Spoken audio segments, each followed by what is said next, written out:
So I apologize to everybody out there because there was not any kind of big celebration for this. There was not a declaration for this, a formal declaration. This was not forthcoming at any point necessarily in recent days, but we have just made a last-minute proclamation, a declaration. Yes, we have, that today, March 31st, is National College Football Day. That's what it is. Right here at the Voice of College Football, we have declared it National College Football Day.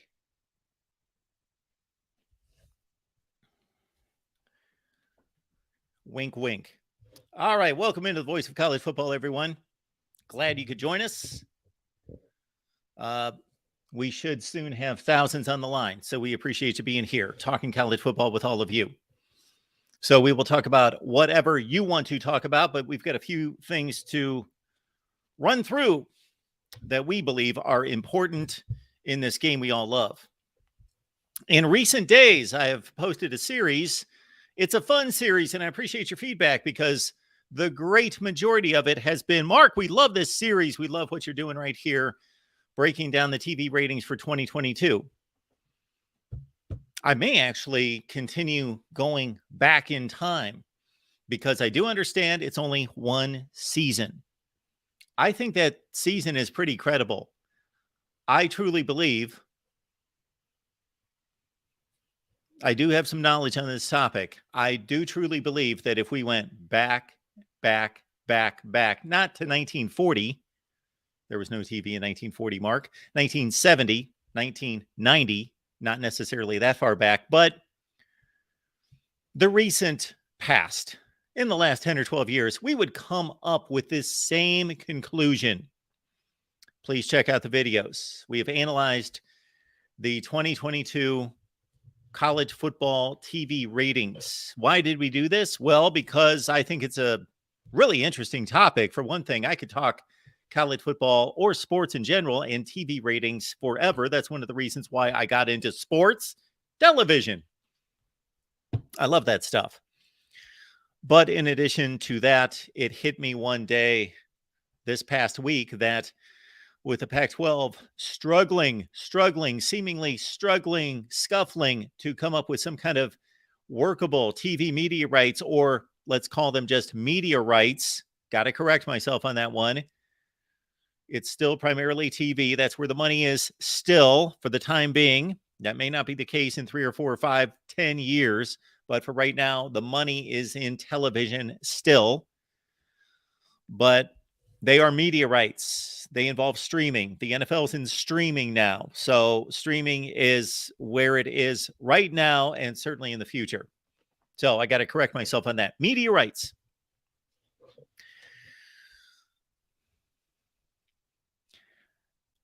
There is no explanation that I can have. I can't come up with any other explanation except for that the Pac-12 is struggling mightily, or we would have seen this already.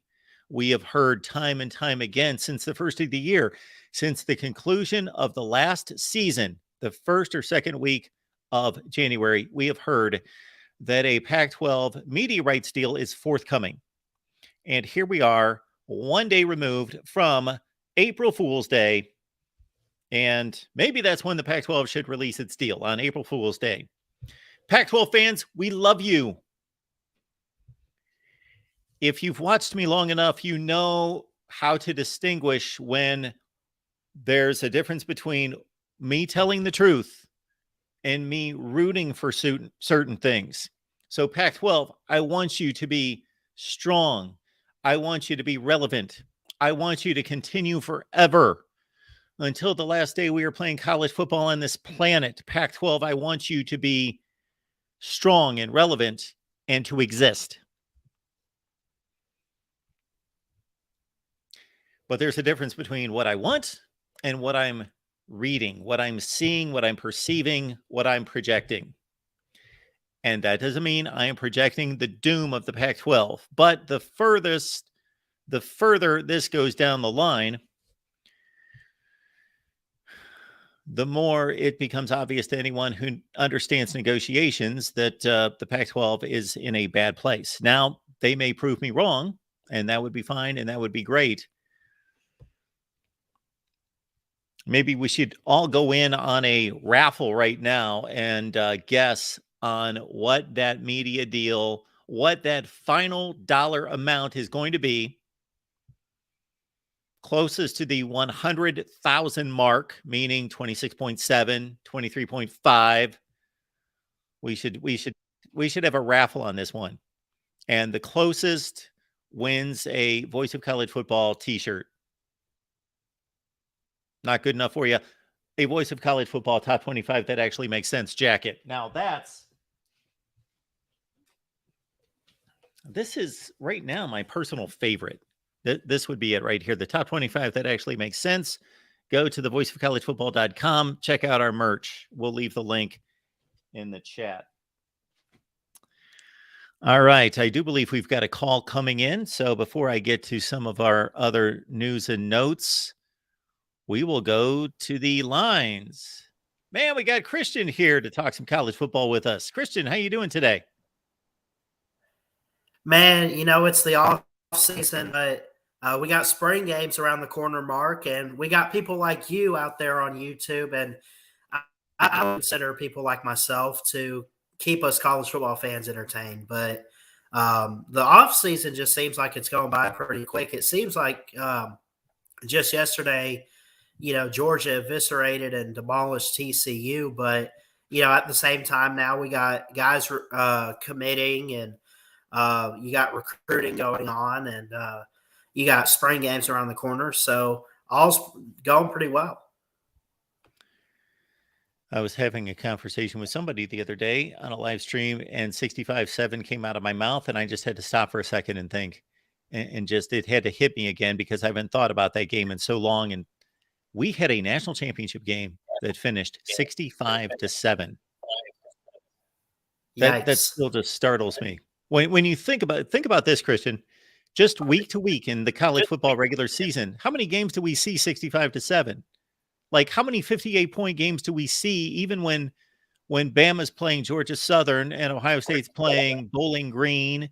We see those games then, but among the Power Five, how many times do we see 65-7? That's how great Georgia is. That's how dominant. And I think a lot of things came together for them that night. I would expect if those teams played 10 times, we would not see 65-7 again. But it's just startling how dominant they were on that night. I mean, I've been in denial about Georgia. Like, yeah, they're good, and Kirby Smart's a good head coach, but he's not up there yet. But I think clearly that night kind of shut my mouth up. It's just amazing. But yeah, this offseason has actually been a pretty interesting offseason. I was kind of putting together some notes for a video I want to do in terms of talking about, the process and Nick Saban and just overall, what that looks like. I did catch your latest video with Stephen M. Smith of Touchdown Alabama. Always great hearing you talk to him. And y'all need to go subscribe over to Touchdown Alabama magazine. They got a lot of great content too. So,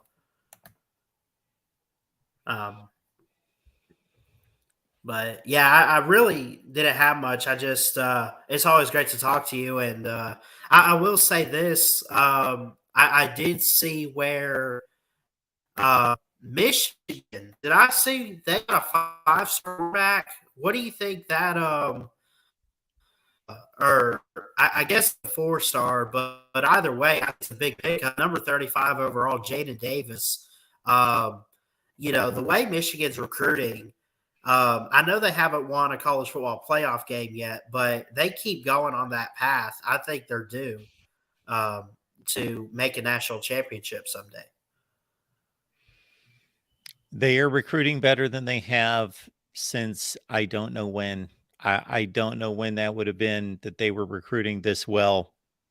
It was before Harbaugh. It was before Brady Hoke. It was before Rich Rod. It was before Lloyd Carr. I guess if we went into the 90s at some point, maybe a Lloyd Carr class was this good. And of course, it's only the end of March and we've got some time to go. But schools like Michigan don't typically lose a lot of flips. So these guys, I'm not, it's possible that somebody flips at some point. I believe they've got 10 commits in the door right now. And yes, Jaden Davis, depending on your service, either a 4 or 5 star. I've got him as a 5-star on 247 Sports, number 4 at his position, the best player in the state of North Carolina, top 30 player overall. And we went live today with our buddy John on his decision, which was made known this afternoon, and looked at some huddle highlights of him. And JJ McCarthy, and we've had this discussion, Christian, that JJ McCarthy's worth to the Michigan program may go beyond just what he is able to accomplish on the field. Maybe he has been a turning point for the recruitment of quarterbacks at Michigan to say, okay, we can recruit and sign a 5-star. He can hit the field. He can be successful at Michigan. And so this may be a new benchmark for Michigan recruiting, especially at that position. Yeah, absolutely. I think, when you look at what they've done, even when they were starting, who is it that transferred out? Cade McNamara, even he was doing really well. And I think the past couple, quarterbacks that they've had, I mean, at least the Cade McNamara and JJ McCarthy have done outstanding and have won not the defense, but the offense over. And it's also amazing to see how Jim Harbaugh has turned things around at Michigan, because it wasn't too long ago. Because I know he got hired, I think it was 2015, if I remember correctly. It wasn't too long ago. It was like 2019 or even, just before the pandemic hit. He was on a hot seat. Well, I don't necessarily know prior to the pandemic that he was on a hot seat. So here's my take is that Jim Harbaugh has always been a really good football coach. People can make fun of him. People can think he's odd and quirky and all these other things. But when it comes down to it, you don't go to now 3 different college football programs, 2 of them being major college football programs, and go to the NFL and turn around a 2-14 team in the NFL and take them down into the red zone to win a Super Bowl. That just doesn't happen. If there are favorable situations and there are circumstances that play into the favor for some coaches, but Jim Harbaugh has done this way too many times for it not to point back to him as being a capable head coach, and more than capable, one of the best in the business. So I've always defended Jim Harbaugh to a certain extent, even when he was losing to Ohio State. I just thought Ohio State had one of the 2 or 3 best programs in America, and probably still do, maybe not quite that high, but he just kept running into a buzzsaw. And then to your point, yes, they went 2-4. There were a number of things that happened there. I don't necessarily know that it was just the 2-4 record in 2020, but it was just the recruiting was not going well. And Ohio State was dominating more and more. They had just been obliterated 2 consecutive years by Ohio State. So they slashed his pay in half and forced him to make some moves in the coaching staff. And all of it went well from there. So you got to credit him for gritting his teeth and turning the thing around in the midst of criticism and getting a bit of a scolding to a certain extent. Yeah, absolutely. That's really all I got for you. I appreciate you having me on. One last thing, though. We got it tonight and tomorrow, and then we wrap up on Monday. Are you watching the Final Four this weekend? And do you have a team you're pulling for? Let me try to remember who's actually in the Final Four. Well, Kristen, I got to say, for years and years and years, I loved college basketball. I watched a lot of college basketball. I covered college basketball. I've covered Final Fours and NCAA tournaments. So it's not that I don't enjoy basketball. I've just kind of haven't really paid too much attention. I watched more of the early rounds of the NCAA tournament than I have in a long time. I don't know if I'm going to watch the Final Four or not. I really don't. If it's convenient, I guess. If I've got nothing better to do. Who do you like? Makes sense to me. Is there anybody that you're rooting for, or anything you'd like to see tomorrow night? I mean, so I'll tell you the teams real quick. You have FAU, San Diego State, and then you have UConn and Miami for the men's. Okay. I think an all-Florida matchup would be really good between the Hey, Christian, I think we're losing you, but we appreciate you being here. Can you hear me now, Christian? Yeah, I can hear you. Hey, Christian, I want to let you know before you go, we're friends on Facebook, as you well know, and I appreciate your posts on there. Very inspirational. You speak the truth on a regular basis, so continue to do that. A lot of people gain a lot of inspiration from you. So thank you for that, sir. Thank you. All right. Our buddy Christian stops by, talking Tide, talking NCAA Final Four. How about that? What a Final Four, too. That does not sound like, that's not like your Duke, Kansas, North Carolina, Michigan Final Four, something like that. Wow. San Diego State. Somebody would have to let me know if they've ever been any good in basketball. I can't think of a time that San Diego State is, when I was watching, I don't remember. FAU. Wow, where did they come from? Miami's never been any good. They've never been to an Elite Eight before last year. And of course, UConn. Well, they're not necessarily a blue blood, but of course, Jim Calhoun built a bit of a dynasty there at UConn back in the 1990s. So they would be by far, UConn's got the basketball tradition above anyone else in that field. All right, let's go back to the phone lines. But first, I love this comment by our guy. JLB is an ass hat and a conspiracy nut bar. Wow. Hello. All right. But he does say, yes, the voice of college football, my favorite time of day. Thank you. I appreciate being here, and I appreciate the privilege of talking to all of you, including the real MVP. Hey, Mark, how you doing this evening? I am doing just fine. What's going on with you? Well, unfortunately, unlike college football, college basketball has tons of parity as soon as you just found out about it, man. These seeds there's like a 9 and a 5 and a 4. They're all in the that highest range. Seed. I'm sorry, what's that? 4 is the highest seed. Yeah. Left. Just if we could just have a little bit of that in college football. I guess we did with TCU a little bit. What do you mean a little bit? They won a playoff. They were in the national championship game. They were. They were. It depends how you define that statement you just made. They were in the national championship game. They beat Michigan. They were in the game. They deserved to be there in the game. They were never in the game. Yes, but absolutely. They won the playoff game fair and square. And I beat myself up a little bit for not predicting them to win that game, because it certainly was right on the tip of my tongue and right the forefront of my brain to pick TCU to beat Michigan, but I just didn't pull I was too conservative. That's a problem sometimes in picking games, too conservative. Well, Mark, the only unfortunate thing about it sounds like you want a more expanded playoff, and you're just going based on the wins in the playoff instead of how far they've actually gotten in the playoff. Because TCU has done, in my opinion, had a much better season than any of these college basketball teams right now. Okay. Continue your thought. I'm not following. Well, the only thing these 4 teams have done is make the Final Four. TCU is making the national championship game. Okay. So in their sport, they've gone further. True.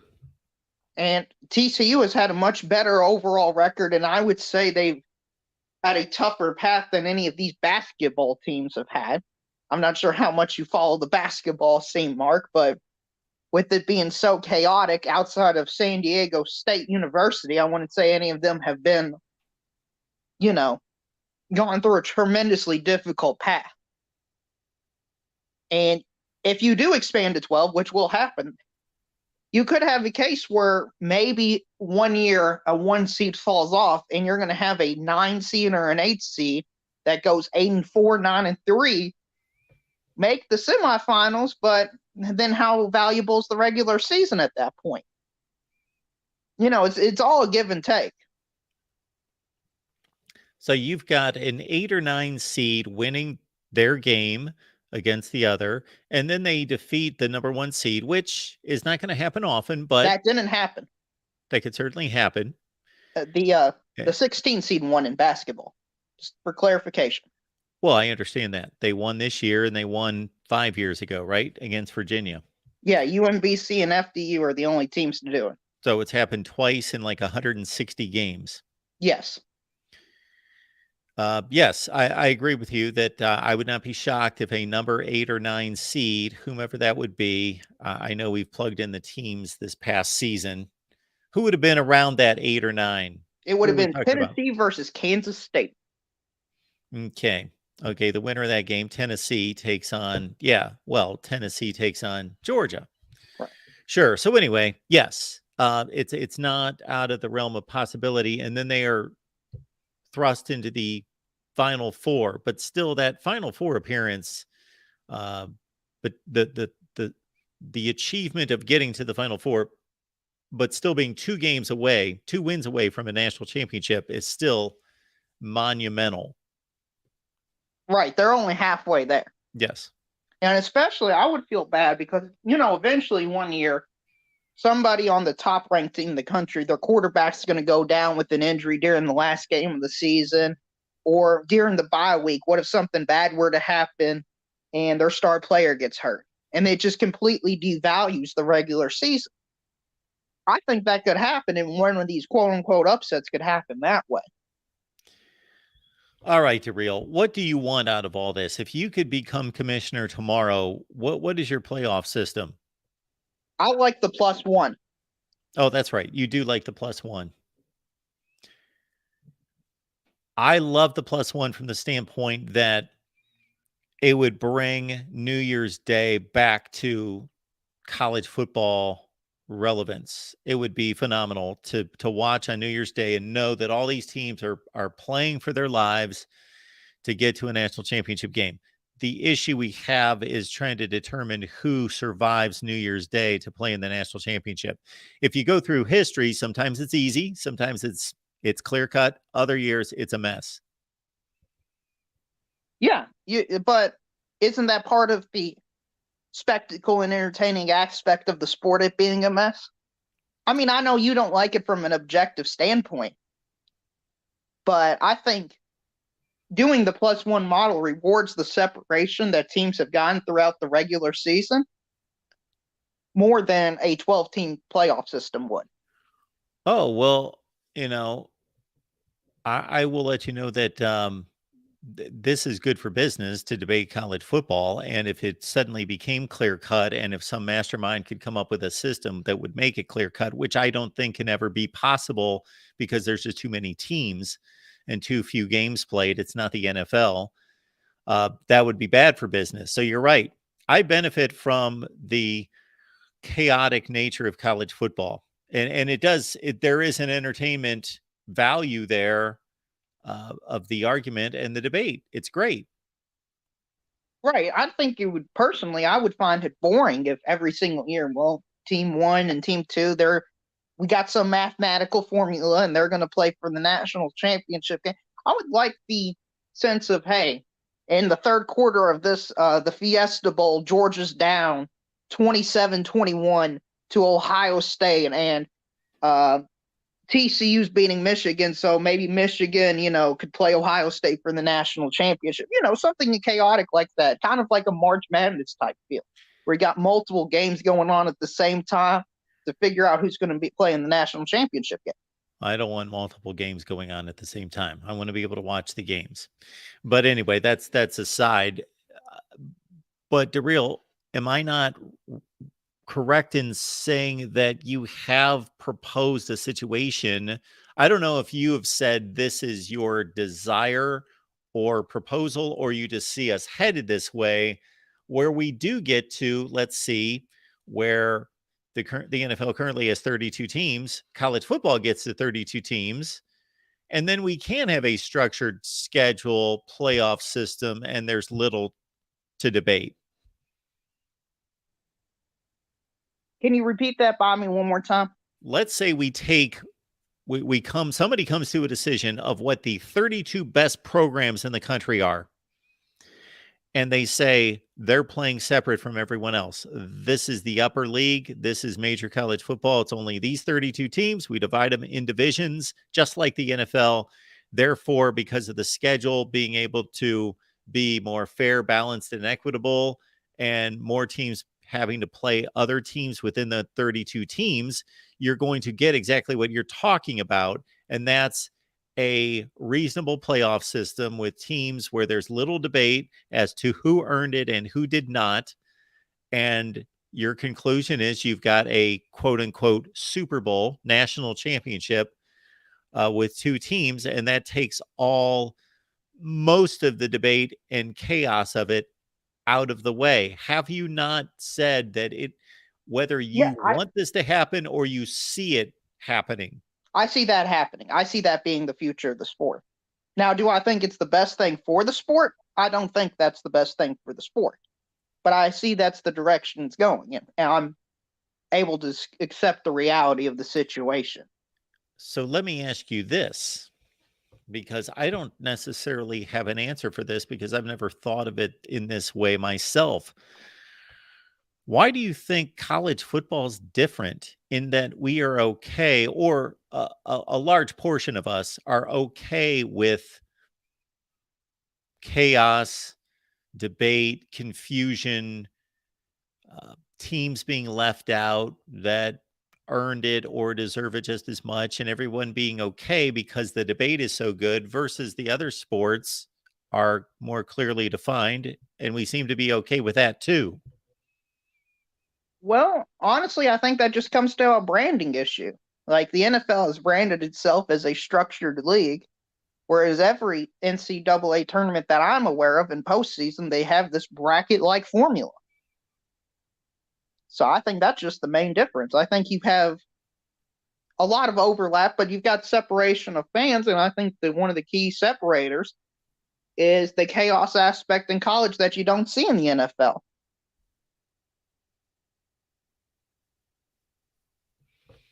Okay.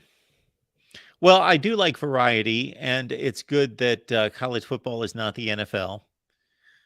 There is a part of me, as you well know and alluded to, that has an issue with teams being left out that I believe are just as deserving as teams that are included, with no reasonable way of differentiating the two, just because people chose them and didn't choose them. That bothers me.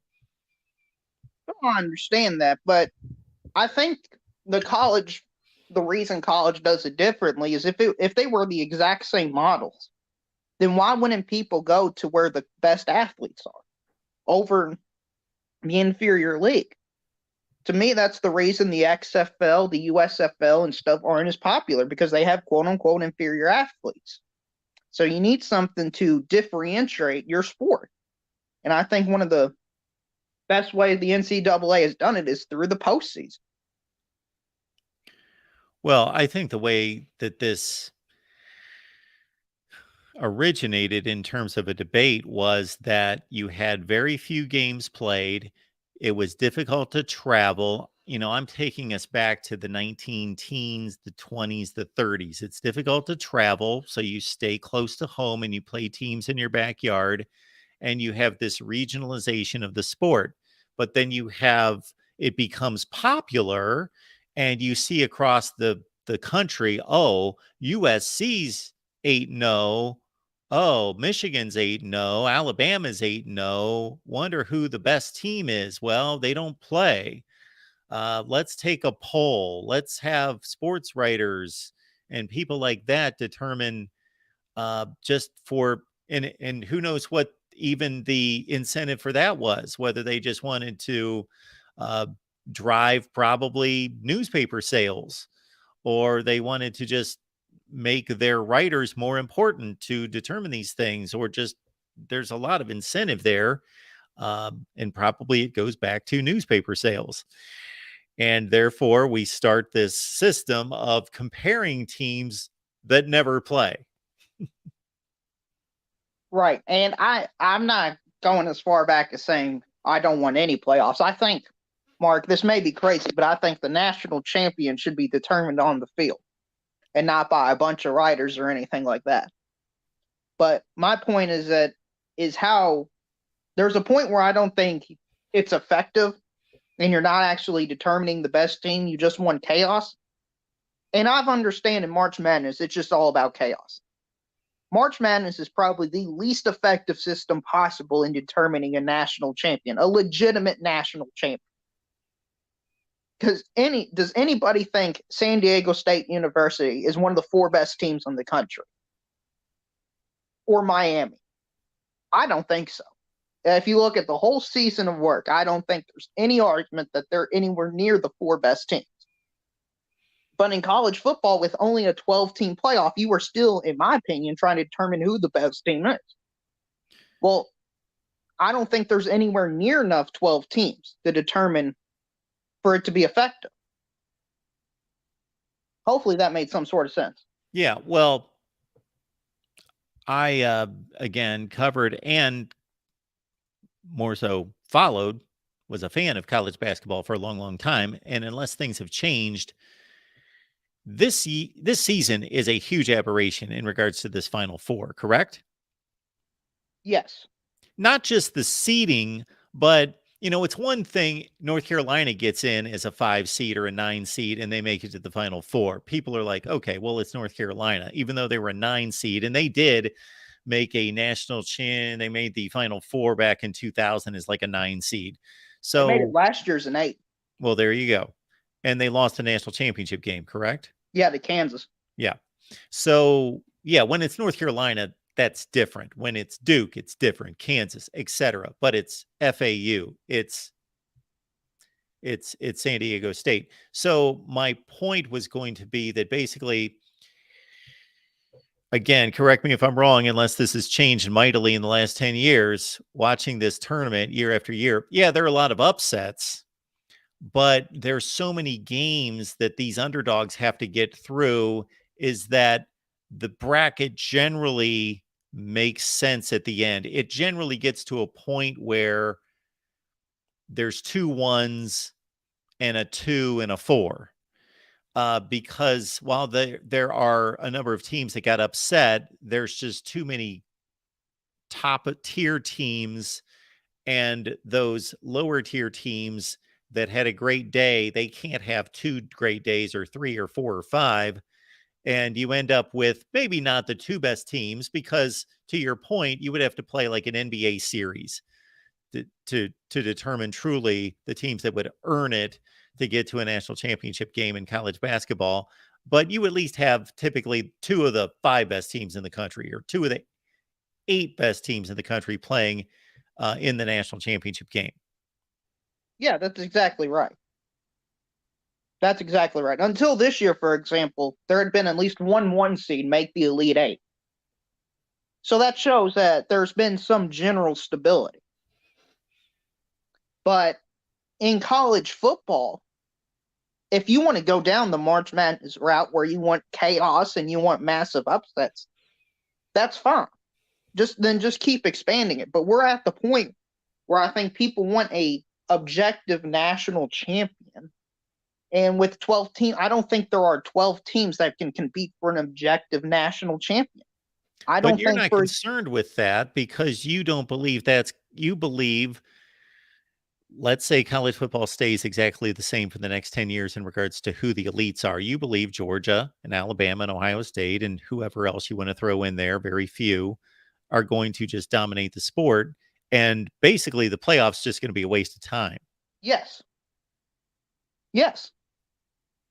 I don't see any scenario where Oregon State could beat Ohio State in a game. If they seriously, where's our buddy Conor out there? He thinks Oregon State's ready to take over the world. Yeah, I know. I'm sorry. I just don't see any way, even a Utah or a Penn State type team is good enough to compete with Alabama. I mean, we saw what it's like. What happened the first time Michigan played Georgia? Georgia completely showed they're on a different tier. And then all of a sudden, I know Michigan lost to TCU, but I don't see how it'd be any different this time if Michigan played Georgia. So my point is, if we're going to honestly talk about the playoffs, we shouldn't be in this gray area. Well, we won an objective national championship, but we won all upsets. Well, let's either go all upset direction or let's go, we won an objective national championship direction. But let's not try to have it both ways. Because I think if you try to have it both ways, you're going to have it no ways at all. Well, I generally agree with you, because the stunning thing about college football is that we're not talking about Georgia being the best team in the country, beating Michigan by 3 touchdowns, and it wasn't that close. They were like cruising the entire second half, beating Michigan by 23 points, and Michigan being like the 14th best team in the country. They just happened to get to the national championship game. No, we're talking about Michigan probably being like the 3rd best team in the country. Like, most years, there's that much of a drop off the cliff. Right. So if we're trying to expand the playoffs and still have an objective national champion, I just don't see that being the case. Well, you know me, DeReal. We've talked about this enough. I'm going to state it with my principles that I want. I was going to use a word that I don't like to use. That we're going to include the number of people across the nation in regards to representing the conferences. I still believe in my principled stance that the conferences need to be represented, all of them. Oh, I think that's fine, but I don't think we should try to say, oh, this is going to increase the objectivity of the national champion. I don't see how Georgia beating Tennessee makes their championship more, for the second time, more valid than this year. I just don't see that.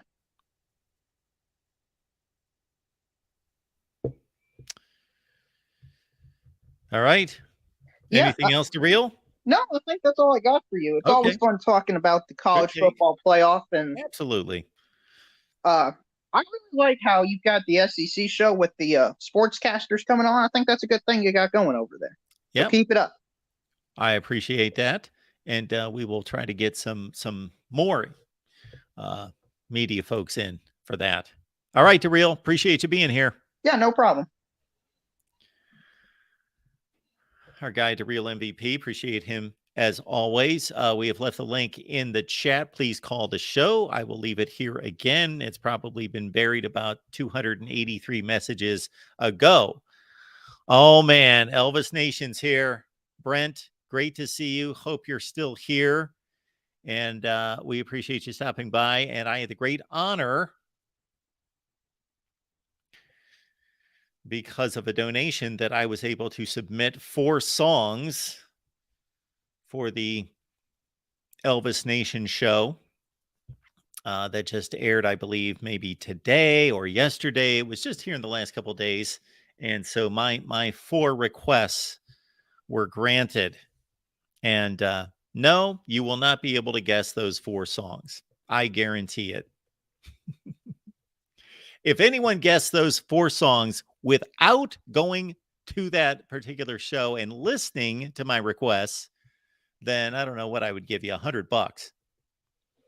All right. I see that our camera's a little hazy, but I don't know that I can really correct that right this second. Unfortunately, I didn't see that before we started, but Brent, good to see you.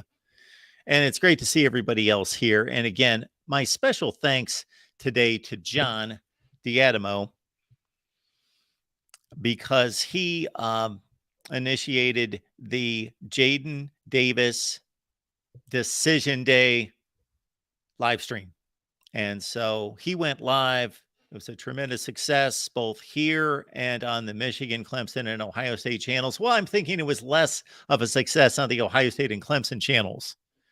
But I directed John. I said, please, can you simulcast on all those channels? We never know what's going to happen. And of course, Jaden Davis had listed Ohio State, Clemson, North Carolina,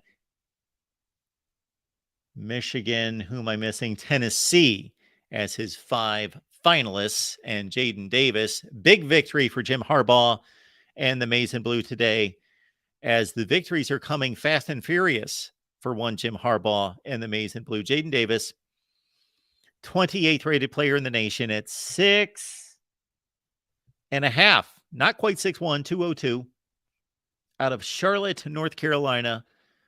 4th rated quarterback in the nation, according to the 247 Sports rankings, and the number 1 rated player in the state of North Carolina. I believe the touchdown to pick ratio was like, I might be confusing him with Aaron Noland, 55-4, 72% completion percentage, 4,000 yards passing. And again, don't hold me to that. It was also a victory last night for the USC Trojans as they pick up the much anticipated Deuce Robinson. And so they get the selection out of Arizona, and our buddies Rick and Tim went live on the USC channel, and we thank them for that. And we appreciate everybody showing up to talk USC football, and Lincoln Riley coming up with another weapon for his team. And I believe that's a 2023 commit. Deuce Robinson had held out for quite some time, and the number 1 rated tight end in the nation makes his declaration, commitment, and signing for USC. Also, I included on the title that even though Tennessee lost out on Jaden Davis, Jake Merklinger is how I will pronounce his last name, Merklanger, Merklinger, quarterback out of Savannah, Georgia. I've heard great things about Savannah, Georgia. I was once invited to a wedding, and unfortunately, my wife at the time was pregnant and like ready to deliver. So we could not make the wedding in Savannah, Georgia, but we were invited there one time. And I believe I have heard it's a beautiful place. Back to Jake Merklinger, 6'3", 185. He committed just a couple days ago to Tennessee. Whether that had an impact on Jaden Davis's decision, I don't know. I flat out don't know. My guess would be no, that Jaden Davis, all arrows pointed to Ann Arbor. And by all indications from people in the know, we were pretty confident on Jaden Davis committing to Michigan. Now, Michigan has, about 8.5 months to hang on to him. And so we will see how committed Jaden Davis is to Michigan. I believe that that's a pretty firm commitment. Again, Merklinger to Tennessee, the 6th rated quarterback in the country, number 9 rated player in the state of Georgia. And the talent in Georgia is crazy good. Number 55 rated player nationally. So recruiting wins in recent days, in particular to Tennessee, USC, and Michigan. And we've had some great conversations in recent days, both on the Michigan show and the Ohio State show, about this Michigan surge in recruiting. Is it an aberration? How effective is it going to be? What kind of impact is it going to have? What does it all mean? And I am here to continue to talk about it. If anyone wants to call, the call-in lines, but I've certainly made my many statements across the board on the Ohio State show, on the Michigan show, and also some posted videos on Ohio State and Michigan recruiting. I think it's substantial. Is it the end of the world for Ohio State? No. We're still just talking about a couple players. And take Jaden Davis out of the mix. Ohio State got into that battle late in the process, so I did not expect Ohio State to be, obviously Jaden Davis gave them consideration, but they were on the Dylan Raiola bandwagon the entire time. And actually Raiola committed to Ohio State. I don't know what happened there for him to decommit. And now he's weighing Nebraska, Georgia, USC.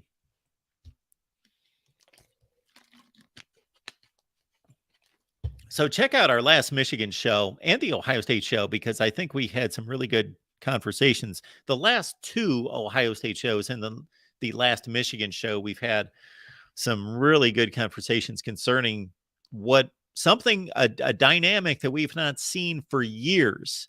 And I would have to go through year to year to year to year, and I wouldn't even start looking until well over 15 years ago. Well over 15 years ago. Well over like 18 or 19 years ago, to start trying to find a trend in which Michigan was able to go into the state of Ohio and grab the best players in the state. This has been the general trend under Jim Harbaugh. Keep in mind that there are 9 recruiting classes. I just told you to go to the Michigan and Ohio State live streams because I've talked about it there, and then I start.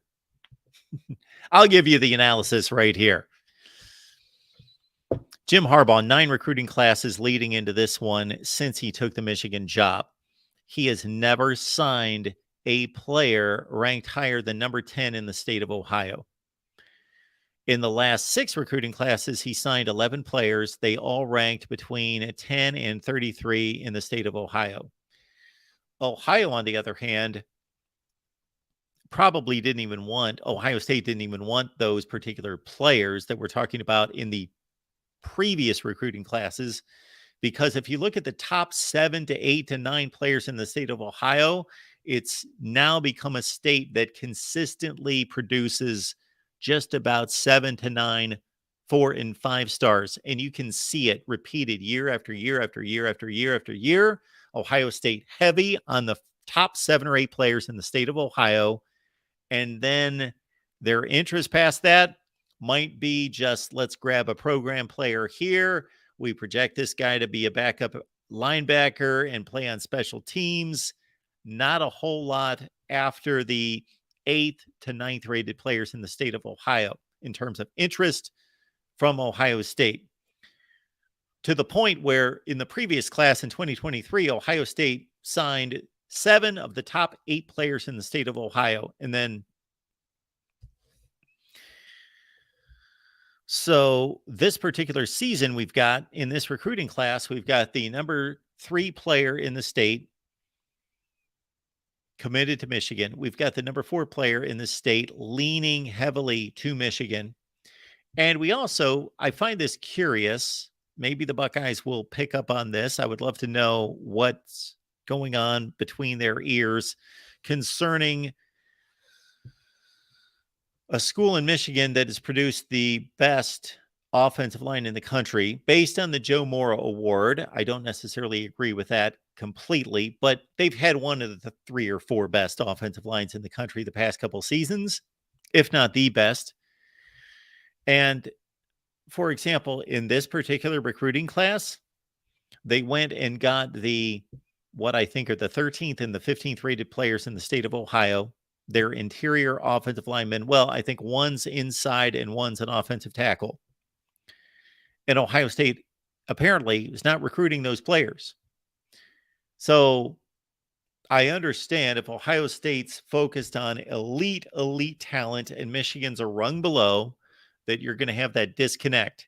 You're going to have Michigan recruiting and signing the type players that we've talked about through the first 9 recruiting cycles under Harbaugh, which have been the players ranked 10 to 25, and Ohio State focused on the top 7 or 8. However, if my rival is producing better offensive lines than me, and they're coming into my state and signing top 15 players, that may cause me to pause and maybe determine, why don't we sign those guys?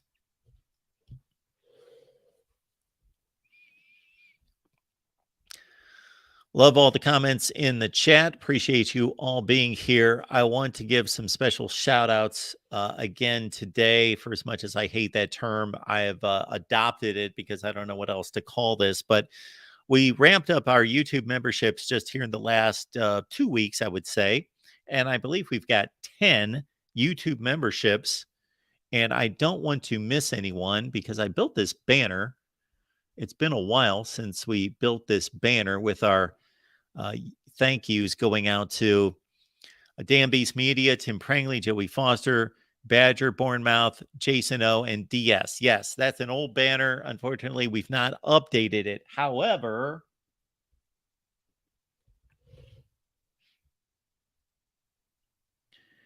we would like to thank a whole slew of other folks here.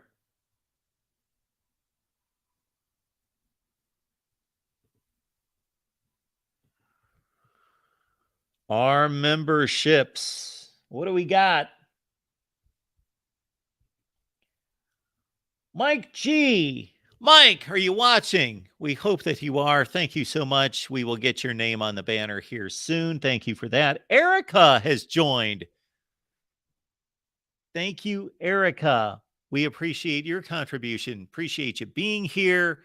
Erica started out on the Iowa channel. She was always here every Tuesday on our Iowa show that we present with Corey Brada from the Hawkeye of the Storm. Always look forward to chopping it up with Corey each and every week. And Erica has kind of moved over and joins our other shows here. So Erica, good to see you. So Erica's here. Tim Armstrong. Man, I got to build this panel out. I didn't realize because I do not get any kind of notification from YouTube. So I got to check this out more often. So we've got Mike G, we've got Erica, we've got Tim, we've got Rex Bryan, we've got, oh, if I botch your name, I apologize. I've never seen your name before, but we've got Kita, I believe. Thank you so much for that. The Real MVPs here. Thank you so much for that. David Greenshield, thank you for being here. Exploring with Ben and Sam.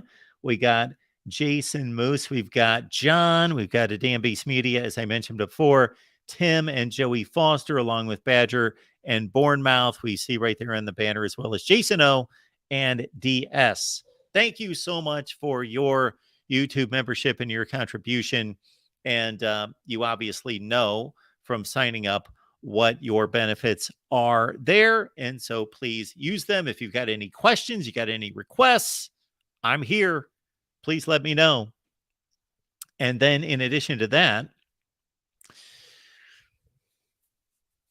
I actually was going to call this level the top 25 that actually makes sense. But I did that on Patreon. I went with your voice. I just thought, okay, we're the voice of college football. It's going to be your voice. This is going to be the tier. Your voice. That's going to be the tier membership there. But thank you, all of you. Cannot express effectively how much I appreciate your contribution and for you being here. And again, I am going to deliver on everything that's stated on those YouTube memberships, which you get, again, it's displayed there when you sign up. But we also have Craig Hope, who is the undisputed national champion as of right now. Now, this is kind of a misnomer that I named this tier the undisputed national champion, because once we have more than one, I guess, how will they all be undisputed national champions? But you got me on that one. But thank you, Craig, for being here. And thank you so much, Craig, for your contribution and being our first undisputed national champion. And Craig, if you're listening out there, so for example, we had recordings today with our friends from Oregon, Ohio State, Alabama, Clemson, maybe somebody else. So we're going to be supplying exclusive content. It's going to be there on Patreon. It's going to be on the YouTube membership level that we have listed there. And so be looking out for that. All right. Before I take this next call, because I want to make this clear as well, we're going to be live here for the Michigan spring game. We've got a big watch party for the Michigan spring game coming up at 3 p.m. Eastern on Saturday. Now, how this is going to work is that this is going to be on Patreon. So join us on Patreon for the Michigan spring game for the watch party. Now, hang on just a second, because you do not have to be a Patreon member. We will leave the link right here on the main channel and over on the Michigan channel. And maybe just to piss off some Ohio State fans, I'll leave it on the Ohio State channel. But anyway, yes, we will leave the link where you can find it. And come hang out with us during the Michigan spring game. Ohio State fans, hang out with us. Don't leave me alone. Come hang out with us, and we'll check out the Michigan spring game. And I'm going to leave the link. So even if you're not a Patreon member, you're going to be able to join us. And joining us now, look at this. It's LBC Trojan. Rick, what's going on tonight? Hey, Mark, how are we doing this evening? I am doing well. It's good to hear from you. Thank you so much for doing the Deuce Robinson show last night. That was a good time. I was listening in. You guys did a phenomenal job as usual. Oh, thanks a lot. We enjoyed doing it and appreciate the platform that you're giving Tim and I. And yeah, it was a great time. And we ended 2023. I think you did mention, yes, Deuce was a 2023 recruit, the last one. And we'll see if he actually ends up playing at USC or gets drafted in Major League Baseball. There's still a chance that come July that he may go into the draft. So it depends on where he is drafted and if that makes financial sense for him. But we wish him the best, whether he's a Trojan or pursues his baseball career. That's all up in the air. So do we think that that was the reason why it took him so long to commit?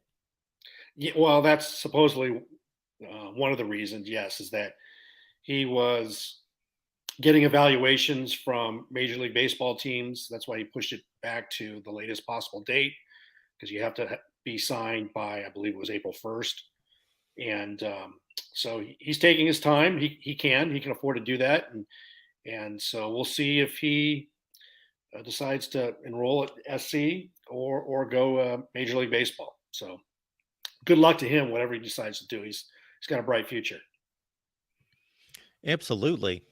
But watching your show today, I thought, that's why I like watching your call-in show, is that you throw nuggets out there that get me to think, as well as to reel. And this has to do with what you were saying. It'd be great if there was kind of like 32 football teams that can compete for a national championship, where you kind of put them into different divisions, kind of like the NFL, or just get some uniformity. I've heard you say that over the past several shows where, hey, if you had some type of college football czar and everybody had an equal, fair, balanced schedule, because that seems to be an abnormality in college football. Do you recall saying something of that nature? Oh, yeah. I've been saying that for a long time. I've actually produced videos and said, this is how I would do it. I should probably dig that back up and display that. But yeah, absolutely.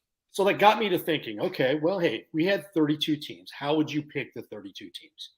Obviously, there'd be a lot of disagreement, but we could probably all agree that there are certain schools that are committed to winning a national championship in football. And you could just randomly take a look at, okay, well, maybe a prerequisite is, and you can go back to 1960, who's won a national championship. So what I did is I just grouped these teams, the ones that have at least won a share of the national championship. And you kind of mentioned before, maybe it was driven by the voters, right? The AP, UPI, the sports writers, maybe to sell papers, who knows?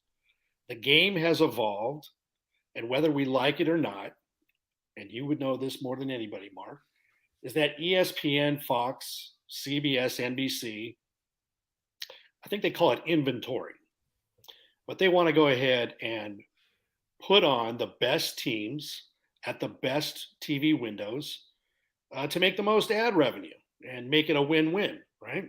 It's reality TV. It's original, unoriginal programming. It's given no thought. It's reality TV. It's sports. It's live. And they're paying the rights fees for it. So if you take a look at it, they're going to ideally want the best teams. They're going to get the best audiences. Would you agree? Absolutely. That's even more of a driving force than some of the best matchups. I was specifically seeing this over the last week, producing these videos, going through the TV ratings from 2022, that especially like in the Big 12, some of the best games were not the most popular brands like Kansas State, and they throw them on FS1. And they were really good matchups and really meaningful matchups, but they're on FS1 because we're going to get a better draw out of Michigan, Indiana on Fox. Mm-hmm. Yeah. So what I did is I went back and I said, okay, let's take a look at who's won national championships since 1960. Yep. Basically, you have actually went back to 54 because Iowa and UCLA won one. So there would be 26 teams that have won a national championship. And you can kind of group them into the new SEC and the new Big Ten. So if you take a look at the SEC, you've got the usual characters that you would suspect, and there's 8 of them. And that would be Alabama, Florida, LSU, Auburn, Arkansas, Ole Miss, OU, and Texas. Okay. There's 8. Now, I'm not making divisions. I'm just giving you the representation. If you take a look at the Big Ten, including, again, obviously USC and UCLA, you would have Ohio State, Michigan, Penn State, Michigan State, Iowa, Minnesota, Nebraska, USC, and UCLA for 9 teams. That would be 17. ACC, you would have Miami, FSU, Clemson, Georgia Tech, Pittsburgh, and Syracuse. That's another 6. So we're at 23. 8, 9, 16, 23. And then you would go, I just categorize them as other. Notre Dame, BYU, Colorado, and Washington. So you'd have 26. And then you would have 6 teams that you could go ahead and make a decision, whether that's the TV networks and a new college football czar, what have you. And they develop their own criteria based on what their commitment has been to football, and they haven't won a national championship. But teams that, off the top of my mind, that would come to my mind would be obviously Oregon, Wisconsin. Those are 2 that come to my mind. I'm sure you can probably rattle off a few others, and guys in the chat, people in the chat can probably rattle off a few, but that would be a starting point. What do you think? Well, if we're talking about fantasy land, I think this is an interesting topic to knock around. But if we're talking about reality, wow, then we're talking about having to get the cooperation of a whole slew of people. And again, we have a situation where the sport is being managed by various conference commissioners within their own conferences. So to get them to cooperate, number one, number two, to get the SEC to drop from 16 teams to 8 or 9.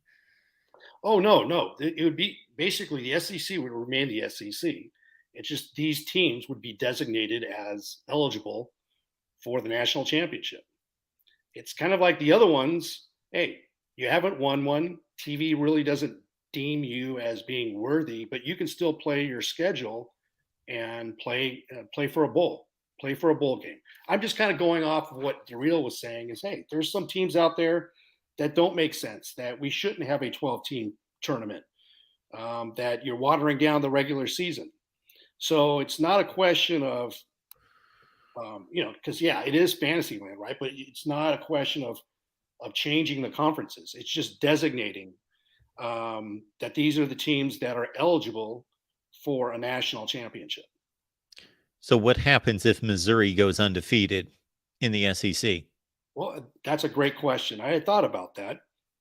Is that if these conferences have a conference championship and they would have to agree that, hey, there could be a wild card, kind of like with soccer, promotion, relegation. Well, hey, in that year where Missouri has this incredible team and they knock off one of these designated teams, well, they get to go ahead and into the tournament or qualify for national championship in place of one of those teams. Then how is this any different than what we're doing now? If we are designating certain schools as being worthy or having proven themselves to play for a national championship, but if an outsider has an outstanding season, they too can play for a national championship.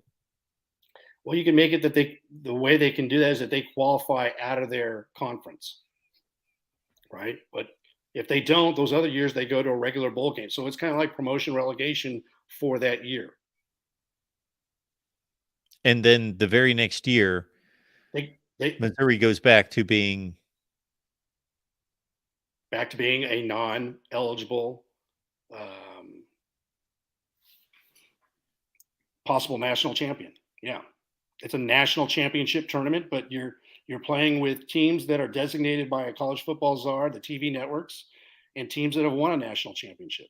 Again, this is just kind of going off the discussion that I thought I was listening to and coming up with an idea.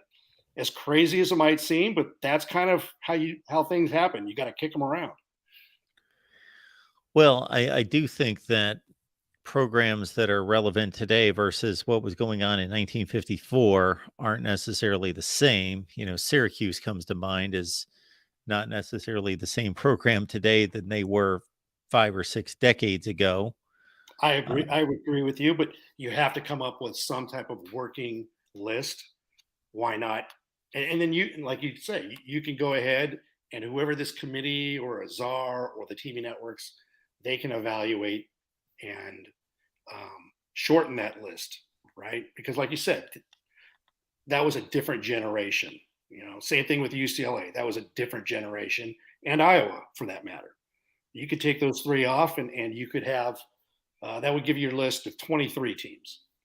Give them a little more flexibility to designate another 9 teams. And maybe they just break off. Maybe they break away. Who knows? But if you really want to take a look, and, you know, let's take a look at San Diego State. I'm not comparing basketball to football by any means, but they've knocked off 4 teams, right? They deserve to be there. But if you want to say that you don't want to have a 12-team playoff because it waters down the regular season, and hey, March Madness is a farce because you don't really recognize the best team. Well, hey, what if there's a team out there that has an outstanding season? Why shouldn't they be considered for college football, the college football 12-team playoff? I mean, I'm about the college football playoff expanding it. I think it's great. But there's some out there that don't agree with that.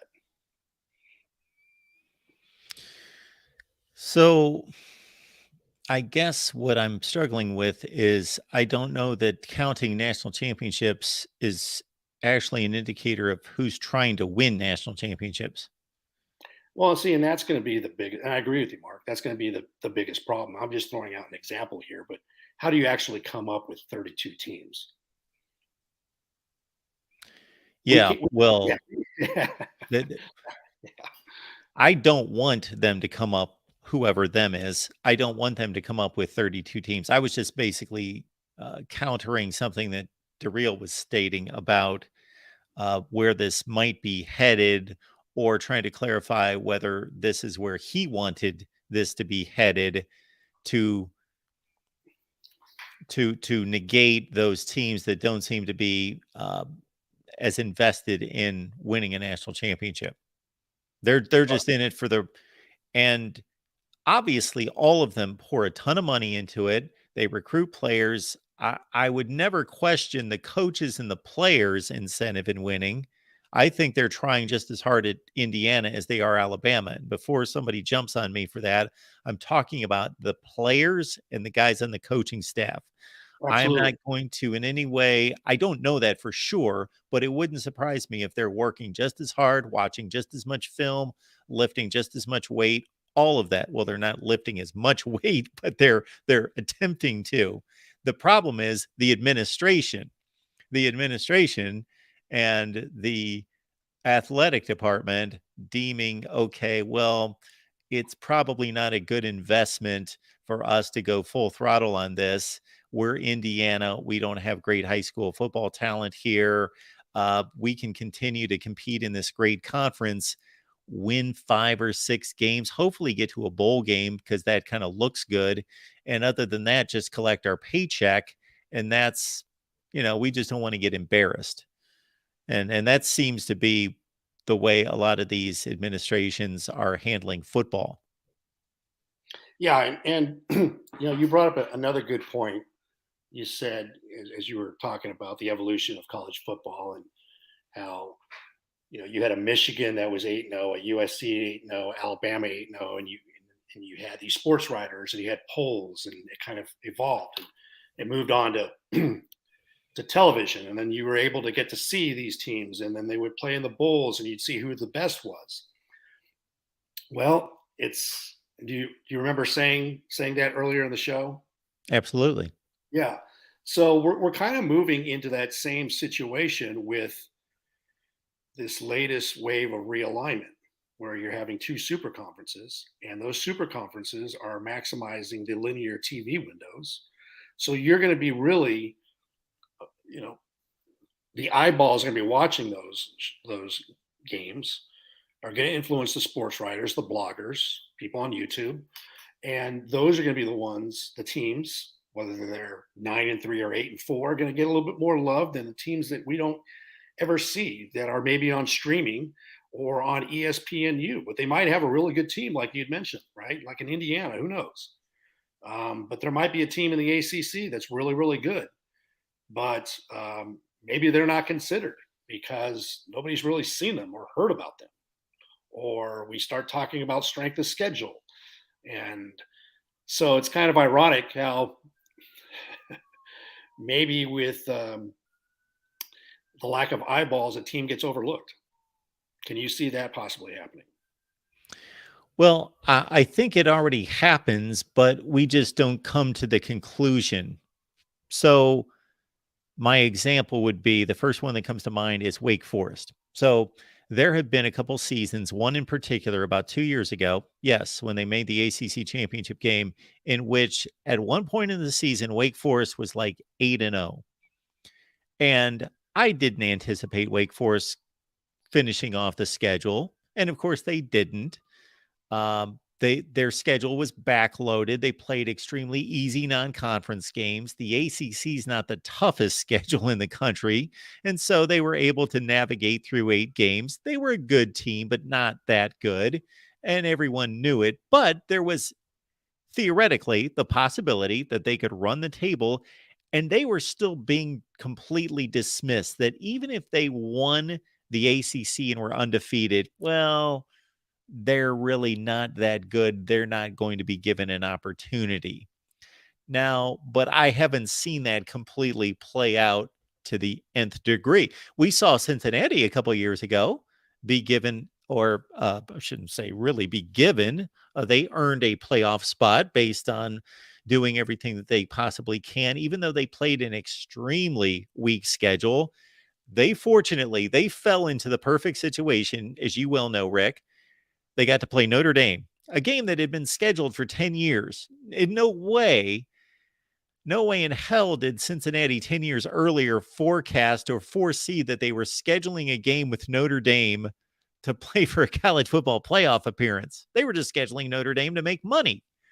But here they are 10 years later, and that is exactly the game that they had to play and win to break the tie with Notre Dame and receive a college football playoff appearance. So, I guess they have been the huge aberration to that. The previous years to that, UCF had 2 consecutive undefeated seasons playing exactly the same level of football, and I would argue actually playing tougher schedules than Cincinnati did, because the American Conference was better when UCF went undefeated in 17 and 18, but they didn't get that one. They weren't fortunate enough to schedule that one game against a top-notch program to win that game that they needed to prove themselves to be selected.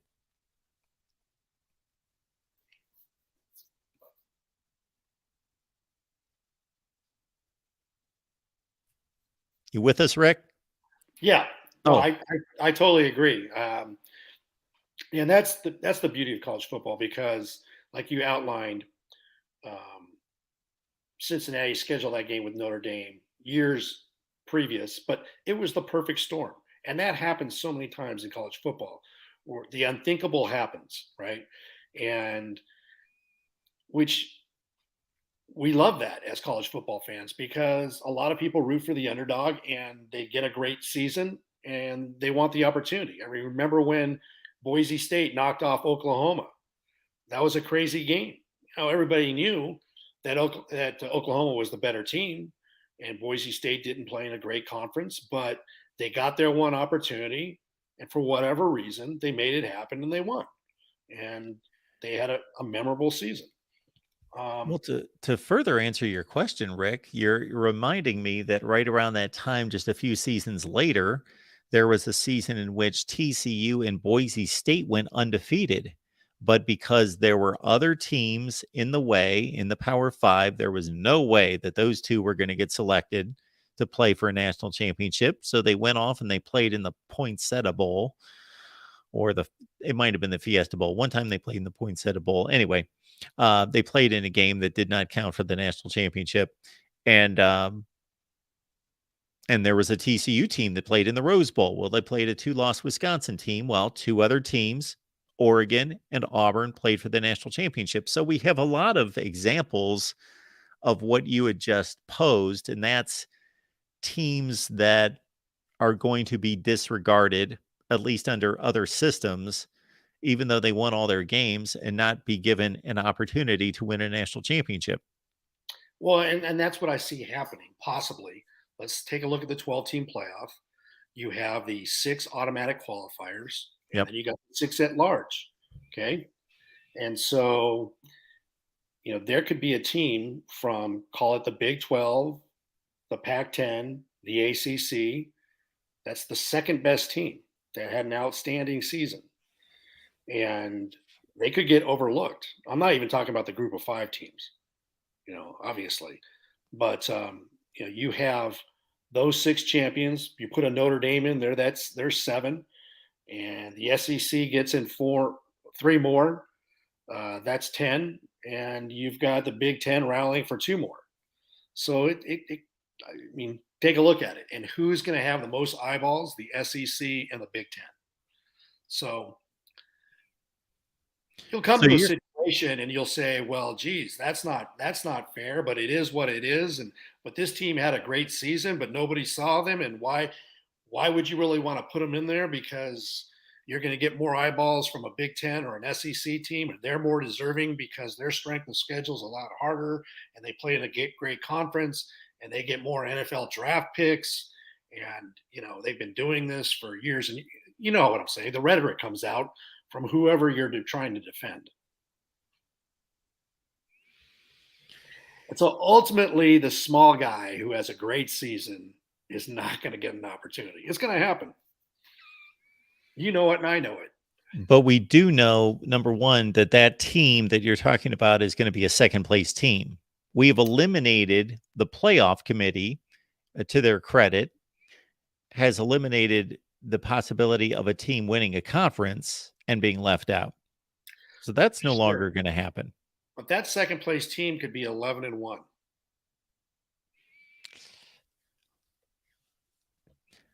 It's going to have to be proven to me that there's going to be an 11-1 team in the Power 5 not make the college football playoff. Yeah, we'll see. But what I'm saying is that with these 2 major conferences, you're basically maximizing television viewership windows, whether it's fair or whether it's not, because it's about money. It's about TV. And so you're going back to the situation where, what do you have? 32 teams in the SEC and the Big 10, 16 and 16 you're going to have in 2024. So 32 teams. So you have roughly 75 teams that are non-SEC Big 10. So basically what? 2/3 of Division I college football, plus or minus, that are all competing for eyeballs.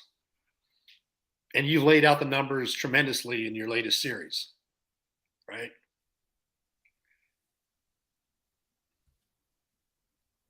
All the eyeballs are on those 2 conferences. Yes. So who gets the benefit of the doubt? Well, I understand what you're saying, and I do believe that a lot of people believe the same as you. And I'm not saying that that's not the case, that those two conferences don't get the benefit of the doubt, but I haven't seen a scenario in which another team outside of those conferences earned it and somebody from the Big Ten or the SEC. So, for example, in 2018, you had a one-loss Big 12 champion Oklahoma. You had a one-loss Big Ten champion Ohio State. I can easily run down, I'm sure, who brought more eyeballs to TV sets, but they got left out of the playoff, and Oklahoma was selected. Cincinnati obviously doesn't bring eyeballs to the TV sets, and they got selected. I don't see where there's been, for as critical as I am about the system, I don't like the system we're in and have operated in since 2014. I don't have an issue with what the committee has selected. I don't think they've gone outside of football evaluation to select teams because of their name brand. I don't see that. And hey, everybody knows I'm USC and the Big Ten, so I'm just looking at college football as a whole. We're fortunate to be going to the Big Ten, so and we're going to be in front of a lot of national TV audiences. So everybody knows that, but I like to look at college football for what it is, right? To be for an opportunity for teams to win a national championship. And sometimes, that's not necessarily the case. But that's the beautiful thing about college football, because it's so ugly and it's imperfect. But that's what makes it fun.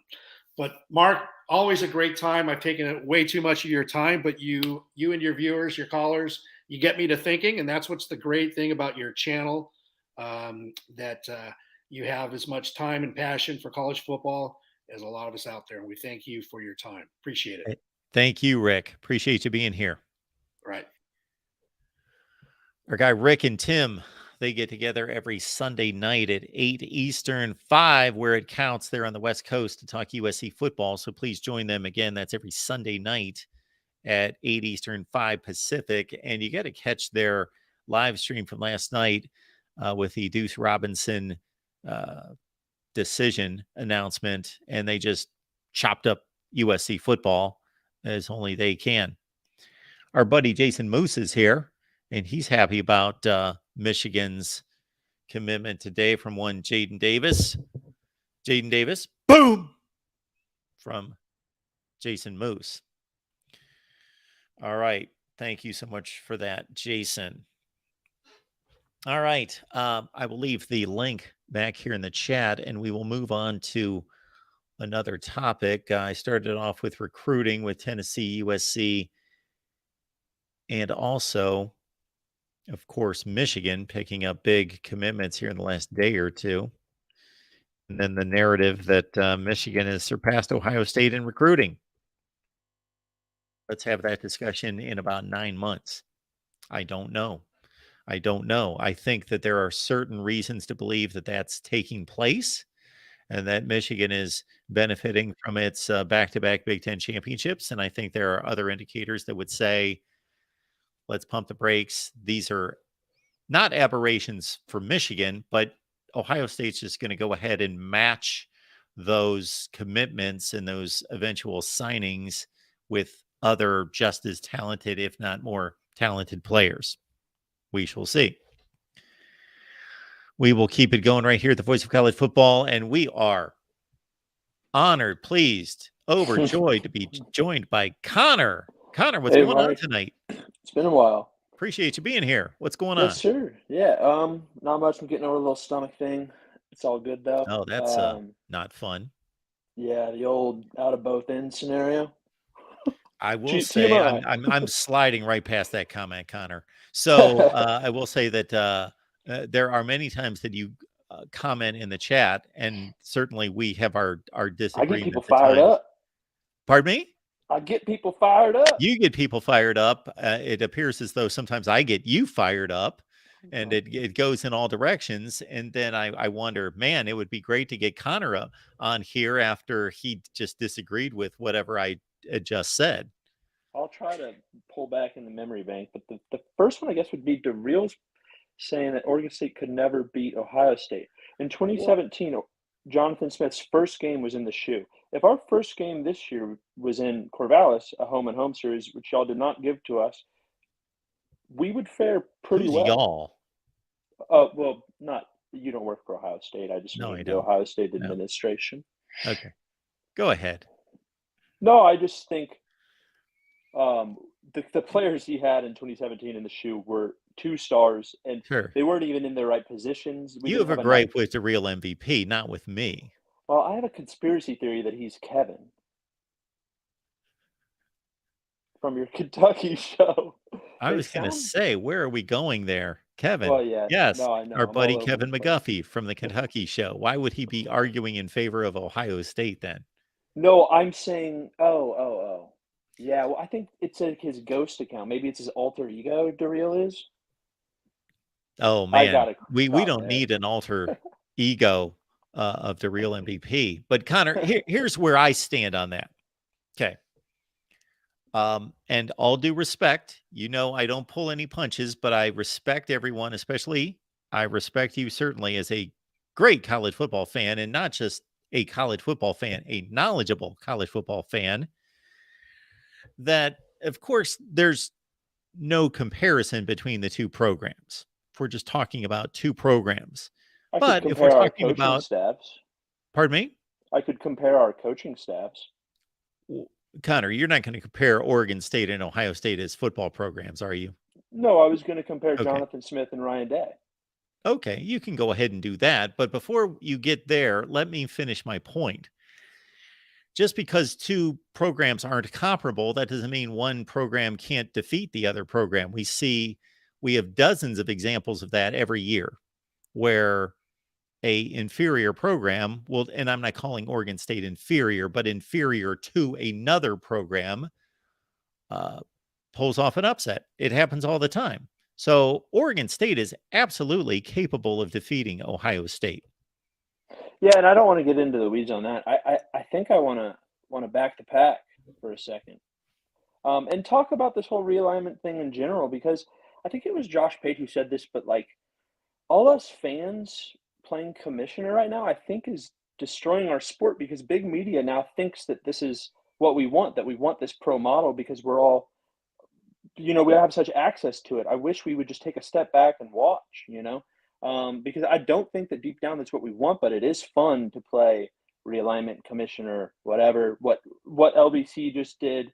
And I guess I can, since we're going down that road, I can play. First off, to LBC's point, so let's just play devil's advocate, and well, I guess it wouldn't be. Let's agree with him. So 32 teams, whatever. Those games would all be on cable. Now, let's say the Pac-12 network. I need to give this all context. I'm going to back up and talk about what I think is going down right now, as far as the Pac-12 network media deal and all of that.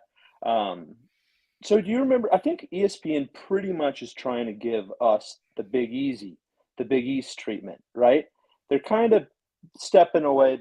They're pretending like they're not, but it is confirmed that Endeavor was hired by the Big 12. Well, I don't know what they're doing, but I think they've certainly done a good job to instill fear, uncertainty, and doubt on the West Coast. Now, the Pac-12 leadership, mind you, this is what they've always done. They're quiet. They're turn the nose. We don't deserve to know, blah, blah, blah, which I don't like. That's pretty crappy from our leadership, because I think national perception matters. But I really do think that they're in the middle of a revolutionary streaming deal. Now, Karen Bodkin, who the Big 12 hired, she was a Cal grad. She was also, if you look back 4 or 5 years ago, there's many videos of her where she's talking about the future of cord cutting and live streaming sports. So it makes sense that when the Pac-12 decided to go with GK and not her, George Kliavkoff, she was second, that the Big 12 scooped her up because she was most familiar with this streaming world to kind of fight back against it. No, that's very smart. I think GK is also very smart. I think there's also some saving grace to what Larry Scott has done. When he went to Apple in 2017 to sit down with Tim Cook, he basically, and also creating the Pac-12 network, the Tier 2 streaming, is all owned by the Pac-12. And if that's truly the future, I think the Pac-12 prides themselves on like paving the way into the future. And ESPN is scared of that. I know, what Twitter looks like is that the Pac-12 is scared of that. I guess I'm just trying to play devil's advocate to say that this this big media thing, which I guess is a big fart. I think that there's space for streamers. I think the Pac-12, us fans out here who have Apple TV, who have Amazon, are dying at a chance to see our teams. We can't find the Pac-12 network anywhere. Now, here's the key with the Pac-12 network. This is a fully autonomous live streaming sports production company. They have the cables in place, the infrastructure. They do round-the-clock set shows, reruns, every live sports game in the Pac, every team, every sport. So that's a turnkey option, and turnkey basically means, and I assume but for the audience, anybody, a streamer can come in and not have to pay all that out the butt, which is what they do for MLB or MLS or who else is going streaming now? NFL, so this is something that Apple TV and Amazon can look at as an opportunity to get into maybe a broader sports production world without having to invest too much more in it. Now, how does this pertain to college football? Next realignment deal, ACC network, Big 12 network, they're all going to need help setting it up. And the Pac-12 network, Larry Scott's downfall was setting it up, but maybe that's also his saving grace. And keeping those tier 2 rights, that's also huge. So really, I don't buy, and I've done my due diligence and I've done my research. And if you have a connection at the Pac-12 network, you should put me in contact because I'd love to go work for them. This is going to work or it's not going to work. And I think that's why it's taking a while. And I think the Big 12 and ESPN are putting pressure to make it seem like it needs to get done right now. But this could go on all summer. Now, there is a window. By June 30th, San Diego State has to agree to join the Pac-12. If we want San Diego State, it needs to be before then because contractually they would have to pay a lot more to get out of the Mountain West. So there is somewhat of a timeline. But for the most part, I think I am choosing to trust the Pac-12 CEO group because of what Larry Scott put in motion 5-6 years ago. Well, a couple of things come to mind, and everything you just said, for me, either makes total sense or I will just flat out say anytime that I don't know, I don't know. So you made a number of points there that I agree with and a few points that I don't know. Or maybe none of us know until we find out, until this comes to a conclusion. Well, one of the reasons why it seems to be a bit of a rush or a timeline issue, and I noted this earlier in the live stream, and said, when you appear to be in the weaker negotiating position and not to have the leverage, the longer the negotiating drags on, the more typically that person or that entity is at a negotiating disadvantage because they become desperate and the other sides know that they need a deal. But I don't think we know that from Apple or Amazon's not saying that. Yeah, but the Pac-12 needs a deal. Amazon and but Apple not don't need a tomorrow. deal with the Pac-12. They will continue to do business in all the other 137 ways that they do business. The Pac-12 needs a deal with them. They don't need a deal from the Pac-12. Okay, that's fair. I'll give you that. I just think the opportunity is there, but based off of what I've laid out with the networks, and also, And kind of real quick, the other point I was going to make okay, sorry. that goes along with that from a timing standpoint is I'm not necessarily putting some kind of a timeline on the Pac-12, except for to make the point that I just made about the way negotiations typically go. Plus, number two, it's been the Pac-12 presidents themselves that have been saying for, I don't know, the last couple months that we're a couple weeks away from a deal. Yeah, and I think, it's funny because if you were to sit in that room, I think they'd all just laugh at because they don't owe us telling anything. I think, whether they have something up their sleeve or they don't, I think they're completely fine with not sharing.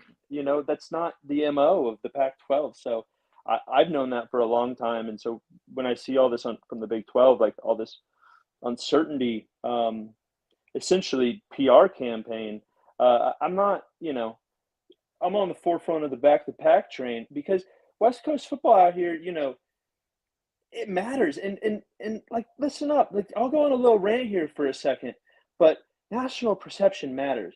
So guess what, Cal and Stanford, put down the books and get some sun at a football game. U2, UW, Washington, they want to pretend they're the smarty pants. Go outside and get some sun.